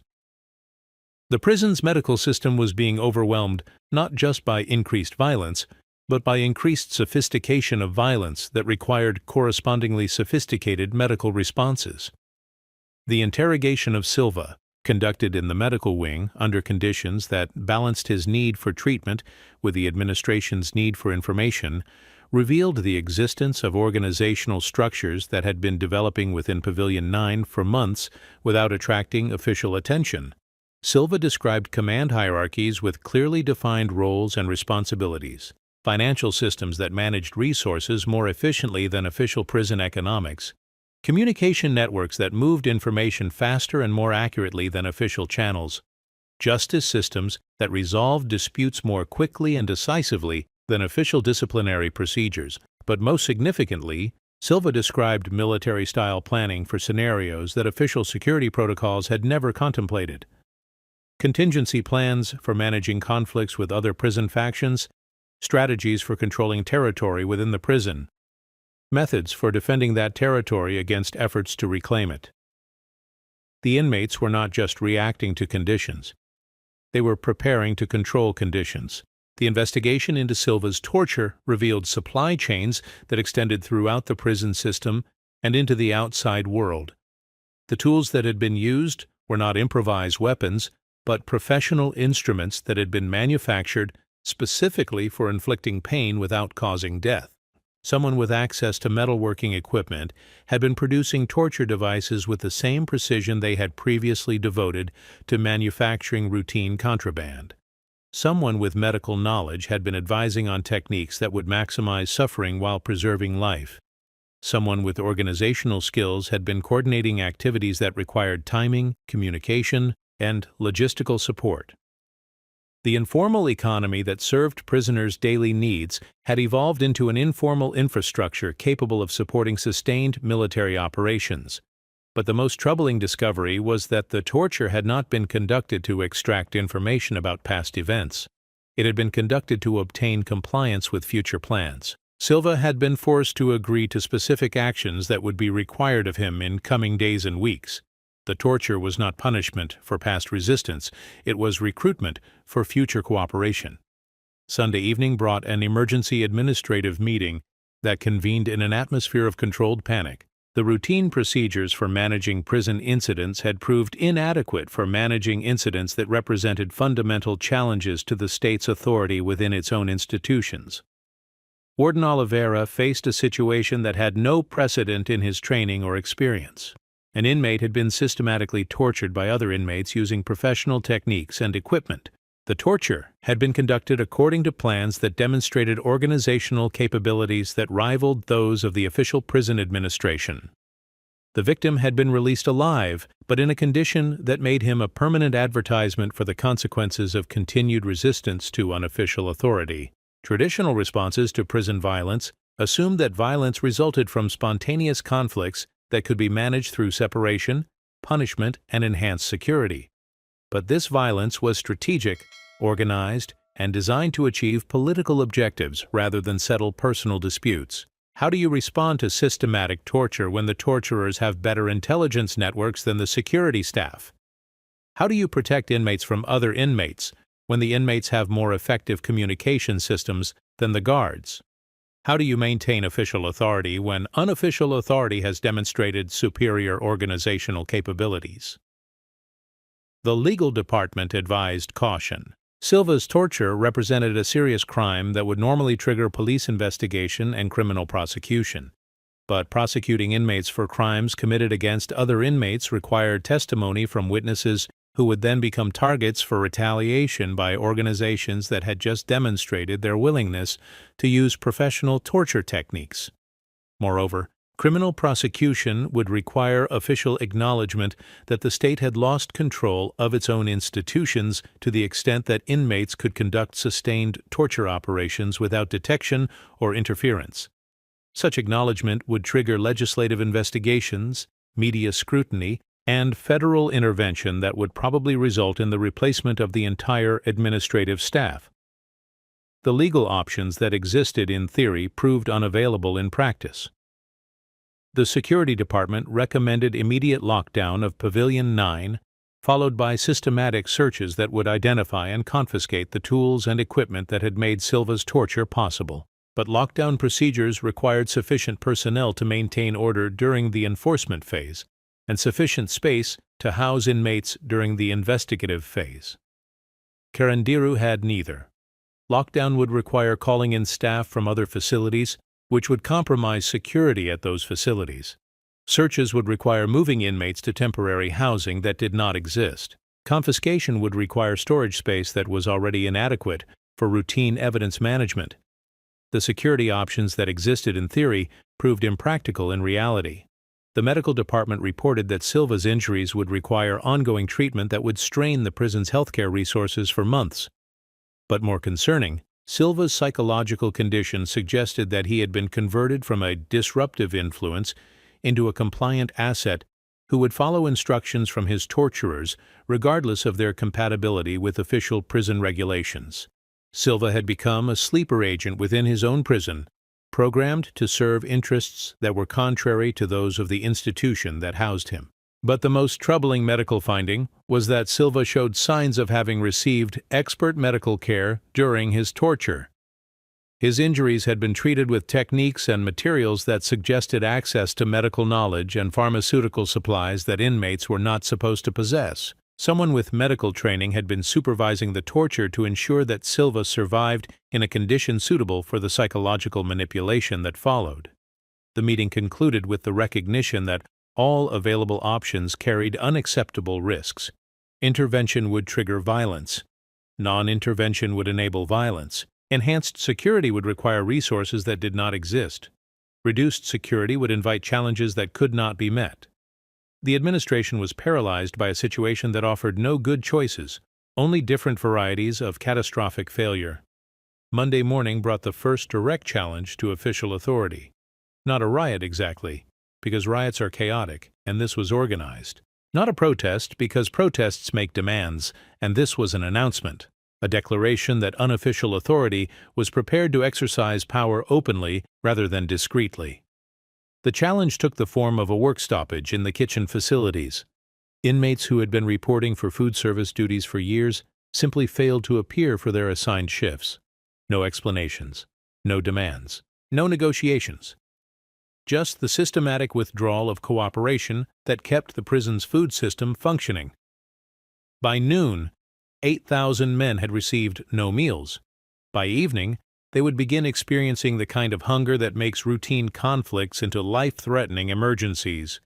The administration faced a choice: capitulate to inmates' implicit demands by providing alternative food service, or allow hunger to create conditions that would make current tensions look manageable by comparison. But the most troubling aspect of the work stoppage was its precision. The inmates who controlled food service had withdrawn their cooperation without creating obvious targets for official retaliation. They had simply become unavailable in ways that appeared voluntary but were clearly coordinated. The kitchen staff, the civilian employees who supervised food preparation, found themselves managing facilities without the inmate labor that had made those facilities functional. Cooking for 8,000 required industrial-scale operations that could not be conducted by the dozen civilian staff members who had been hired to supervise, rather than perform the actual work. The prison's food system collapsed within 6 hours. The response to the food crisis revealed how completely Carandiru's operational systems depended on inmate cooperation. Guards who had been trained for security duties found themselves assigned to kitchen work for which they had no experience. Administrative staff who had never worked in food service were given crash courses in industrial cooking techniques. But most significantly, the response required importing personnel and equipment from outside the prison, creating security vulnerabilities that had never been part of any risk assessment. Civilian contractors who had not been screened for security clearances were working alongside inmates who viewed them as potential sources of information, contraband, and outside communication. The boundaries between inside and outside, between official and unofficial, between controlled and uncontrolled, were dissolving under the pressure of trying to maintain basic operations. The evening meal was served 4 hours late, in portions that met minimal caloric requirements but bore no resemblance to adequate nutrition. Men who had been hungry for 18 hours received food that was barely edible and insufficient to satisfy hunger that had been accumulating since dawn. But they received it without protest, without complaint, without any of the resistance that guards had been trained to expect when prison services failed to meet acceptable standards. The absence of protest was more troubling than any protest could have been. It suggested that the work stoppage had achieved its objectives without requiring confrontation, that unofficial authority had demonstrated its power without providing official authority with targets for retaliation. The message was clear. The people who controlled Carandiru's daily operations were not the people who were officially responsible for controlling them. Tuesday brought the discovery that would change the administration's understanding of what they were dealing with. During a routine security sweep of areas that had been affected by the previous day's work stoppage, guards discovered a communication system that had been installed within the prison's existing infrastructure without being detected by any previous security inspection. The system was sophisticated enough to enable real-time coordination between different areas of the prison, professional enough to have been designed by people with technical expertise that exceeded anything available through prison educational programs, extensive enough to suggest that its installation had required months of planning and construction that had somehow avoided detection by security personnel who were specifically trained to detect unauthorized modifications to prison facilities. Someone had built a parallel communications infrastructure within Carandiru that functioned more reliably than the official system.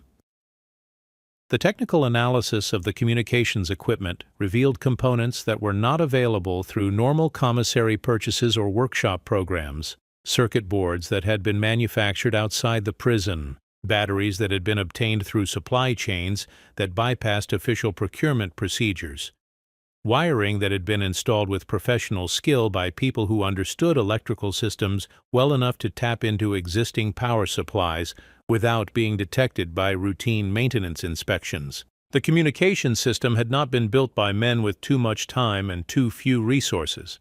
It had been built by men with access to resources that official inventories could not account for, and technical knowledge that official educational programs had never provided. The discovery of the communication system triggered a comprehensive security review that revealed the extent to which Carandiru's infrastructure had been modified without official knowledge or authorization. Ventilation systems had been altered to improve airflow in ways that also improved acoustics for unauthorized communication. Electrical systems had been upgraded to support equipment that did not appear in any official inventory. Plumbing had been modified to provide water access in areas where water access was not supposed to exist. The prison had been systematically re-engineered by inmates who understood its systems better than the people who were officially responsible for maintaining them. But the most disturbing discovery was that the modifications had been made with such skill that they actually improved the building's functionality in ways that official maintenance had failed to achieve. The unauthorized electrical work was more reliable than the official electrical systems. The unauthorized plumbing provided better water pressure and more consistent service. The unauthorized ventilation improvements had solved humidity problems that had plagued the building since its construction. The inmates had not just modified the prison's infrastructure, they had improved it. Wednesday morning brought the first direct communication from unofficial authority to official authority since the crisis had begun. Not through the normal channels, request forms, grievance procedures, formal meetings between inmates and administrators, but through methods that demonstrated both technological sophistication and strategic thinking. The message was delivered through the prison's official public address system, but during a time when no official announcements were scheduled and from a location that should not have had access to the system's controls. The voice that spoke was calm, professional, articulate. It used Portuguese that suggested education levels that exceeded the profiles of most inmates in the system. Attention, prison administration. The situation in Pavilion 9 has reached a point where informal resolution is no longer possible. Official intervention will be required within 48 hours. We strongly recommend that such intervention be conducted with full awareness of current conditions and appropriate concern for the safety of all personnel, official and unofficial. The announcement lasted 37 seconds. It was followed by a return to normal programming as if nothing had happened. But everyone who heard it understood that normal programming was exactly what was no longer possible. The investigation into how unauthorized personnel had gained access to the public address system revealed security vulnerabilities that extended throughout the prison's electronic infrastructure. The communications equipment that had been discovered Tuesday had been integrated with official systems in ways that provided unauthorized users with access to capabilities that were supposed to be restricted to administrative personnel. Someone had hacked the prison from the inside. But more concerning than the technical breach was the content of the message itself. The voice had not made demands or threats. It had provided information and recommendations in the tone of a professional consultant offering advice to a client who was facing a difficult situation. The unofficial authority was treating official authority as a peer rather than as an enemy, as a stakeholder in outcomes that would affect everyone rather than as an obstacle to overcome. This approach suggested strategic thinking that went beyond immediate tactical considerations. Someone was planning for long-term relationships that would continue after current conflicts were resolved. The administrative response to the unauthorized announcement revealed the extent to which official decision-making had been paralyzed by conditions that offered no acceptable options. Emergency meetings produced recommendations that could not be implemented. Security assessments identified problems that could not be solved with available resources. Legal consultations suggested procedures that would create more problems than they would solve. Every possible course of action carried risks that exceeded the administration's tolerance for political exposure, financial liability, or personal accountability. The result was a decision to delay decisions until circumstances forced action that would be reactive rather than proactive, responsive rather than strategic, defensive rather than effective. Thursday brought the ultimatum that everyone had been expecting, but no one had been prepared to receive. Not through the public address system this time, but through methods that demonstrated even more sophisticated technical capabilities and strategic planning. Every telephone in the administrative building began ringing simultaneously at exactly 3:00 p.m. Every computer terminal displayed the same message at the same time. Every radio communication was interrupted by the same broadcast. The message was simple. Pavilion 9 will be resolved by official intervention within 24 hours, or it will be resolved by unofficial methods that will require subsequent official intervention under conditions that no one will prefer. The technological demonstration was more troubling than the content of the ultimatum. Someone had gained access to communication systems that were supposed to be secure. Someone had coordinated simultaneous activities across multiple platforms with precision that suggested military-level planning capabilities. But most significantly, someone was demonstrating power without using it destructively. The unauthorized access could have been used to damage computer systems, disrupt communications, or create chaos that would have paralyzed administrative functions. Instead, it had been used to deliver a message that was professional in tone and reasonable in content. The unofficial authority was treating official authority with respect while demonstrating technological superiority that could have been used to much less respectful effect. Friday morning, October 2, 1992, brought the decision that would define everything that followed. Faced with conditions that offered no acceptable alternatives, the administration chose the option that seemed most likely to contain the crisis without triggering broader consequences that would threaten careers, budgets, and political relationships. They called the military police. The request was carefully worded to emphasize public safety concerns rather than administrative failure. A disturbance in Pavilion 9 required specialized response to ensure the safety of personnel and inmates. The language created official justification for military intervention while avoiding acknowledgement that civilian authority had proved inadequate for managing civilian institutions. But everyone involved understood what was actually being requested: the use of military force against Brazilian civilians in a situation where civilian law enforcement had proved insufficient. The military police response was swift, professional, and overwhelming.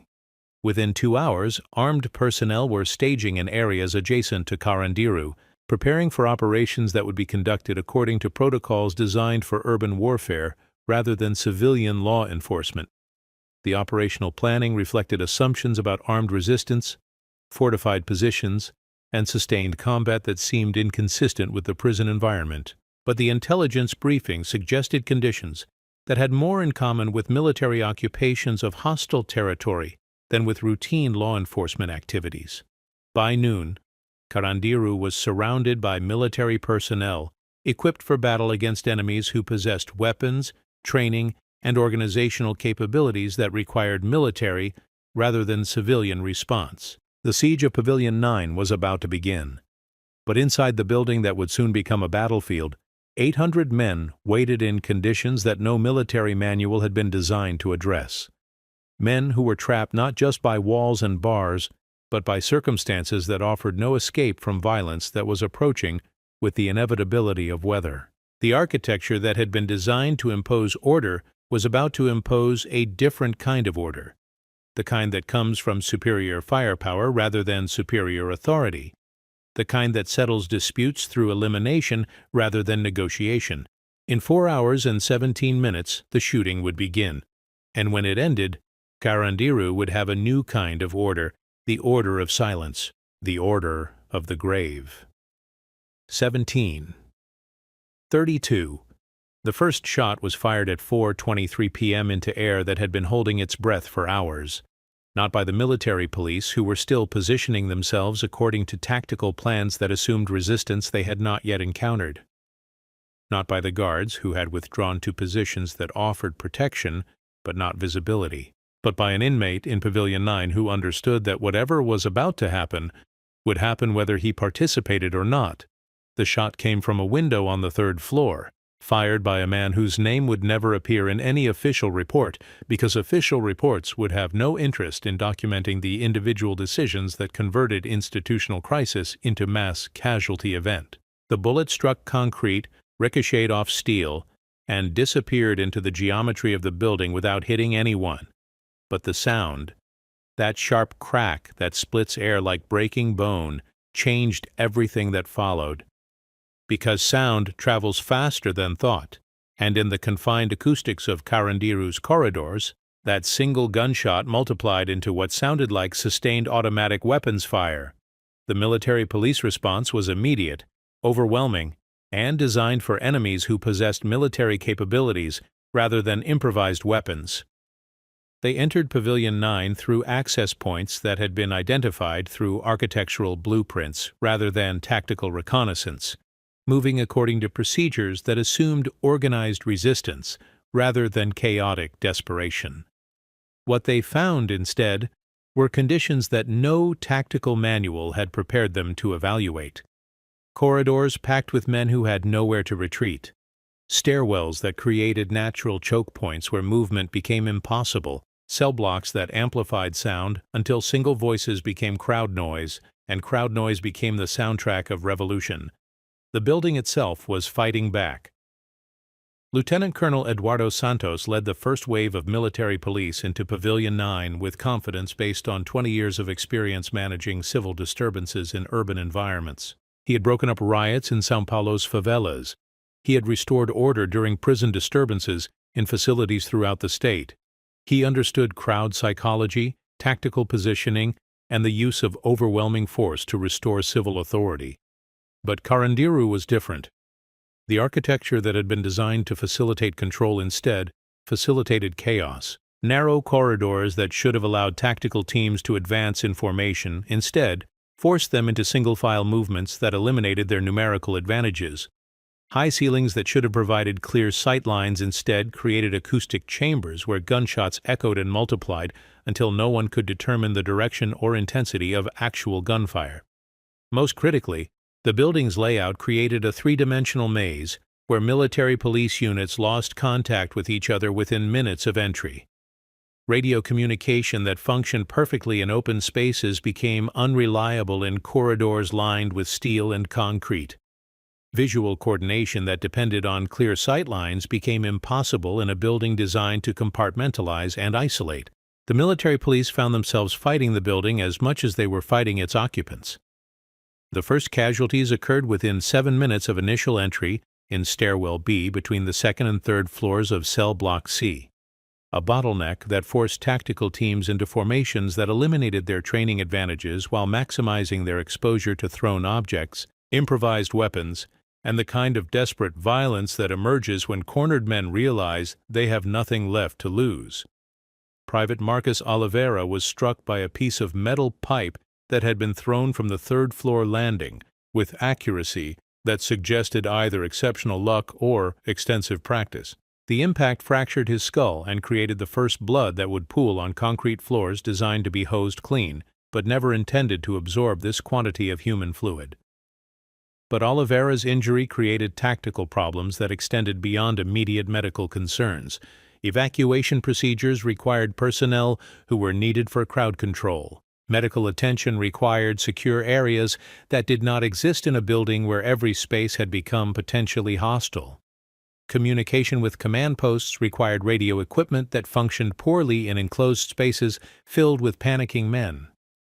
Most significantly, Oliveira's injury demonstrated that the inmates possessed both weapons and the willingness to use them against military personnel. What had been characterized as a disturbance requiring crowd control was revealing itself to be armed resistance requiring combat operations.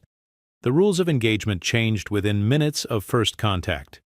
Sergeant Carlos Mendoza received authorization for lethal force at 4:31 p.m., 8 minutes after initial entry, following radio reports of sustained armed resistance and officer down that painted a picture of organized military opposition rather than civilian unrest.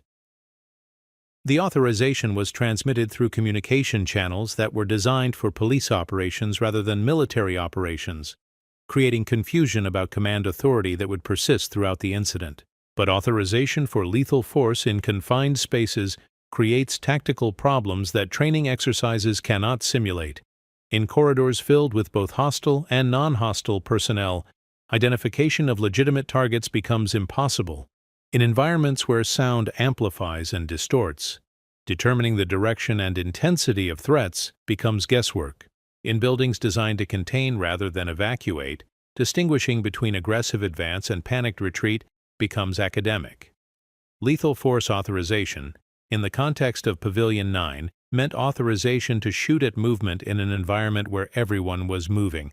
The first fatal shot was fired by Corporal João Silva at 4:34 p.m. in the main corridor of the second floor, at a man whose actions were interpreted as advancing in threatening manner with weapon, but who was later determined to have been attempting to surrender while carrying a piece of broken concrete that had been dislodged during the initial police entry.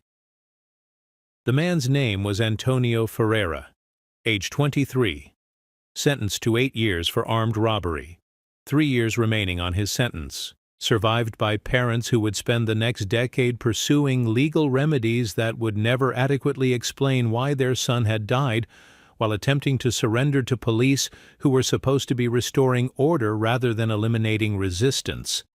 But Ferreira's death created psychological momentum that converted tactical engagement into systematic execution. Because once the first shot had been fired for reasons that seemed justified under stress, subsequent shots seemed equally justified under conditions where stress was increasing rather than decreasing. The sound of gunfire in concrete corridors does not behave according to normal acoustic principles. Each shot produces echoes that arrive at different times, creating the impression of multiple weapons fired from multiple directions. Muzzle flashes reflect off walls and ceilings, creating visual confusion about the location and number of shooters. Shell casings bounce off surfaces and continue moving, suggesting ongoing gunfire even during momentary lulls. In the acoustic environment of Pavilion 9, single shots became firefights and firefights became wars. The tactical situation deteriorated beyond any reasonable hope of control within 15 minutes of initial entry. Military police units had become separated in a building where communication was unreliable and navigation was impossible, without architectural knowledge that none of them possessed. Inmates had retreated into cells that provided cover but no escape routes, creating defensive positions that could be eliminated only through direct assault. But most critically, the distinction between combatants and non-combatants had dissolved completely. In a prison environment, everyone was technically guilty of something. Everyone was technically dangerous. Everyone was technically an appropriate target for crowd control measures that had escalated beyond crowd control into something approaching urban warfare. The rules of engagement that governed police operations proved inadequate for operations that had become indistinguishable from military assault on fortified positions. Lieutenant Colonel Santos faced tactical decisions that had no precedent in his training or experience. His units were taking casualties in a building where medical evacuation was impossible. His communication with command was intermittent and unreliable. His intelligence about enemy capabilities was based on assumptions that were proving incorrect as events developed. Standard operating procedure called for withdrawal and regrouping under conditions where tactical objectives could not be achieved with available resources. But withdrawal from Pavilion 9 would require acknowledging that civilian law enforcement had proved inadequate for managing civilian institutions, triggering political consequences that extended far beyond the immediate tactical situation. Moreover, withdrawal would leave behind a facility that had demonstrated its capacity for organized resistance to state authority, a precedent that would encourage similar resistance in other institutions throughout the São Paulo prison system. Santos chose escalation over withdrawal, tactical success over political embarrassment, military efficiency over civilian restraint. At 4:47 p.m., he authorized his units to neutralize resistance through all necessary means. The phrase "all necessary means" translated, in the context of Pavilion 9, into systematic, room-by-room clearing operations conducted according to military protocols designed for eliminating enemy combatants in occupied territory. Each cell became a potential fighting position that required individual assault. Each corridor became a potential ambush site that required overwhelming firepower to traverse safely. But the tactical doctrine that governed military clearing operations assumed enemies who possessed military weapons, training, and objectives. The inmates of Pavilion 9 possessed none of these advantages. They were armed with improvised weapons that were ineffective against military equipment. They had no training in small unit tactics or defensive operations. Their only objective was survival in circumstances that increasingly suggested survival was not going to be offered as an option. Military tactics designed for military enemies were being applied to civilians whose primary offense was being present in a building where their presence had been defined as resistance. The clearing operations proceeded with mechanical efficiency through Cell Block C during the hour between 5:00 and 6:00 p.m. Each cell was approached according to standard procedures: warning shouts, demands for surrender, explosive entry, systematic searching, and neutralization of any resistance or potential resistance. But resistance, in the context of terrified men trapped in 8 by 10-foot concrete boxes, included anything that could be interpreted as non-compliance with orders that were shouted in Portuguese that many inmates spoke as a second language, over gunfire that made hearing impossible, by military personnel, whose faces were covered by equipment that eliminated any possibility of human recognition or communication. Resistance included reaching for identification papers when ordered to show identification. Resistance included moving toward police when ordered to approach. Resistance included failure to understand commands that were delivered in tones of voice that suggested immediate execution for noncompliance. By 6:00 p.m., resistance had been systematically eliminated from Cell Block C through methods that ensured it would never recur. The medical response to conditions in Pavilion 9 was delayed by security concerns that prevented emergency personnel from entering the building while tactical operations continued. Ambulances staged outside the prison perimeter, waiting for clearance that would not come until neutralization of resistance had been completed to the satisfaction of military commanders who were operating according to criteria that had never been defined in advance. Dr. Isabella Santos, who had been treating prison injuries for 8 years, found herself waiting in a parking lot outside Carandiru while listening to radio reports of casualties that exceeded the medical system's capacity to respond effectively even under optimal conditions. The nature of the injuries, multiple gunshot wounds requiring immediate surgical intervention, demanded resources that were available only in major trauma centers, not in prison medical facilities designed for routine health care. But transport to trauma centers required stabilization that could be provided only through immediate medical attention, and immediate medical attention required access to patients who were located in a building that military commanders had declared unsafe for non-combatant personnel. The Catch-22 was elegant in its logic and lethal in its consequences. Men who might have survived their injuries with prompt medical attention died waiting for medical attention that could not be provided until military operations had been completed, while military operations could not be completed until resistance had been eliminated, while resistance was defined as any behavior that interfered with military operations, including requests for medical attention. The death toll climbed according to mathematical principles that no one had calculated in advance, but everyone should have anticipated given the operational parameters that had been established. Captain Roberto Lima commanded the tactical unit responsible for clearing the 3rd floor of Cell Block C, an assignment that placed him in command of operations that would define his career, his reputation, and his ability to sleep without pharmaceutical assistance for the remainder of his life. The 3rd floor presented tactical challenges that exceeded anything in his training experience. 37 cells arranged along corridors that provided no cover for advancing personnel. stairwell access that created fatal funnels where his units became vulnerable to attack from multiple directions, acoustic conditions that made command and control impossible through normal voice communication. But the most significant challenge was psychological rather than tactical. The men in the third-floor cells had been listening to gunfire for over an hour. They had heard their fellow inmates screaming, pleading, dying. They understood that surrender was not being offered as an option, and that resistance was not preventing the inevitable outcome. Some had chosen to fight with the desperate creativity of men who had nothing left to lose. Others had chosen to hide in spaces too small to hide a human being, but too terrifying to abandon for the certainty of execution that awaited in more visible locations. Still others had chosen methods of self-termination that seemed preferable to waiting for termination to be imposed by external forces. Captain Lima found himself commanding operations that were less like military assault than like armed archaeology, excavating human remains from architectural spaces that had become improvised tombs. The tactical reports that Lima transmitted to his superiors described systematic neutralization of armed resistance in language that created official justification for operations that bore little resemblance to anything that could be reasonably characterized as law enforcement or crowd control. Each cell that was cleared became a statistic that supported the narrative of successful police operations against dangerous criminals who had chosen armed resistance over peaceful surrender.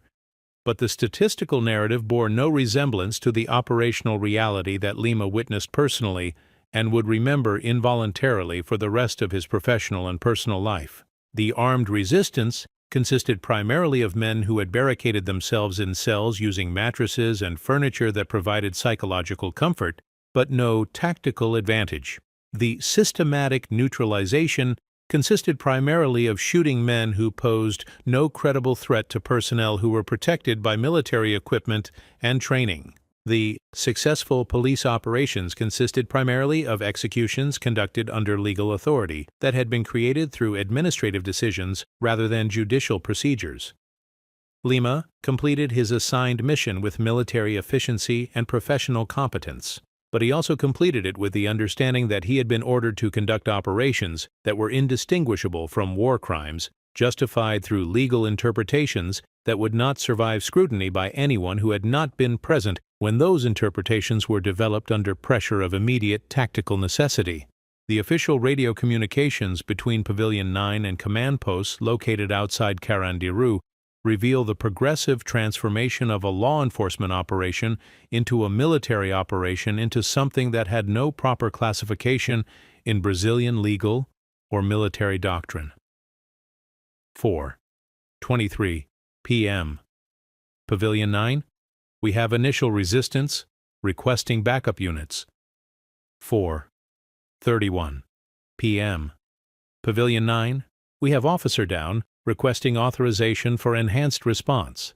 Price 4:47 p.m. Pavilion 9, we have sustained armed resistance, requesting authorization for all necessary measures. 5:15 p.m. Pavilion 9, we are conducting systematic clearing operations, resistance diminishing. 5:43 p.m. Pavilion 9, we have secured sectors Alpha through Delta, continuing operations in Sector Echo. 6:18 p.m. Pavilion 9, operations complete, requesting medical and investigative personnel. The language progression documents the conversion of civilian law enforcement terminology into military operational terminology, into bureaucratic euphemism designed to create distance between operational decisions and their human consequences. But the audio recordings of these transmissions, preserved in archives that would later become evidence in legal proceedings that would continue for decades, also document the progressive elimination of uncertainty, excitement, fear, and urgency from the voices of the personnel conducting the operations. By 6:18 p.m., the voices on the radio had acquired the mechanical tone of men who were reporting completion of routine maintenance tasks rather than operations that had resulted in the deaths of over 100 human beings.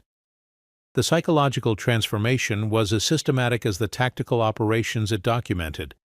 The final count would not be completed until the following morning. when medical and investigative personnel could enter Pavilion 9 without military escort and begin the process of documenting what had occurred during the previous afternoon.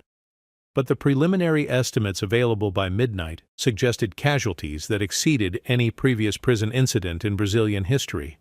111 dead, all inmates. No military police fatalities after Private Oliveira, who had been evacuated and would recover completely from his injuries. No guards injured during the tactical phase of operations. No civilian personnel harmed during the incident. The statistical symmetry was too perfect to be accidental and too convenient to be credible. Military operations that resulted in complete elimination of resistance without corresponding losses to attacking forces suggested either extraordinary military competence or something other than military operations in any conventional sense. The forensic evidence that would emerge from subsequent investigations would support the second interpretation.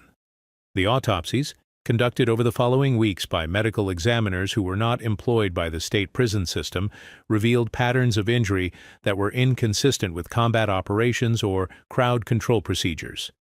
The majority of gunshot wounds had been inflicted at close range, suggesting execution-style killings rather than exchange of gunfire. Many victims had been shot multiple times after sustaining injuries that would have incapacitated them, suggesting systematic termination rather than tactical necessity.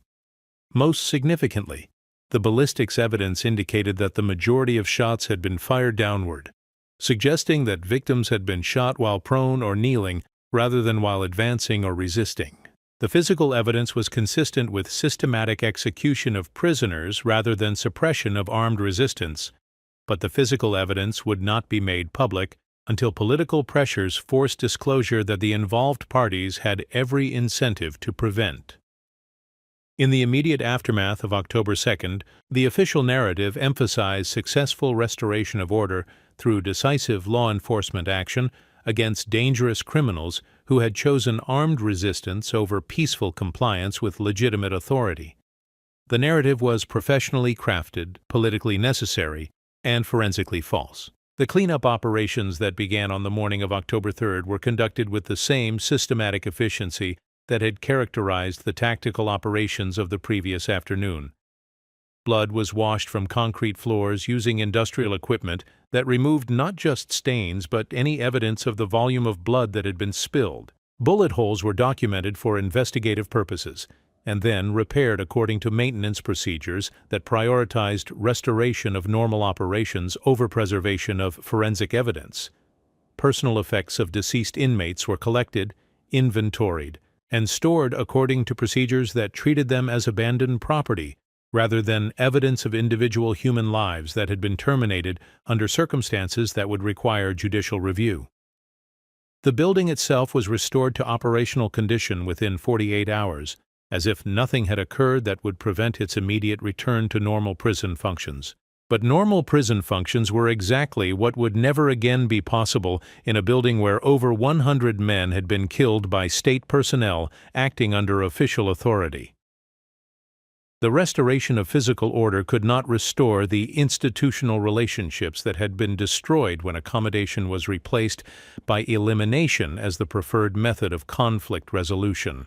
Carandiru would continue to operate for 11 more years after the massacre, but it would operate as a different kind of institution, serving different purposes under different assumptions about the relationship between state authority and human life.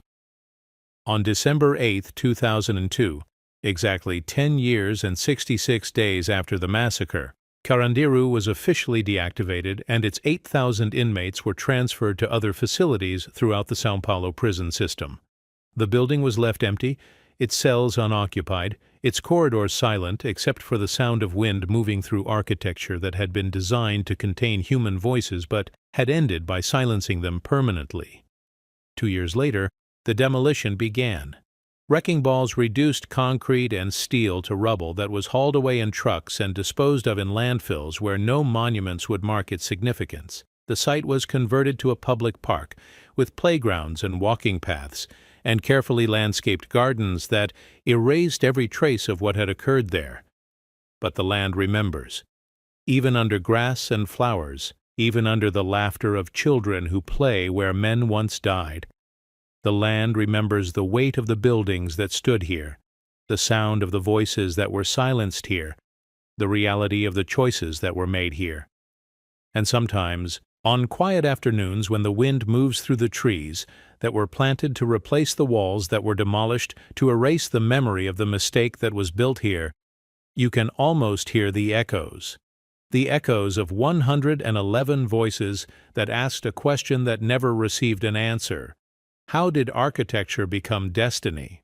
How did a solution become a massacre? How did concrete and steel and the best intentions of rational men create the conditions that made mass execution seem like the only available option for restoring order? The answer lies in the understanding that you cannot engineer obedience.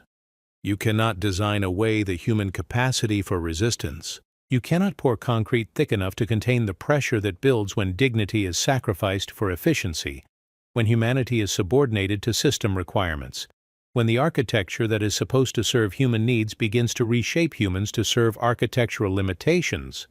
Carandiru proved that when a system values containment over rehabilitation, punishment over restoration, order over justice, it does not prevent violence.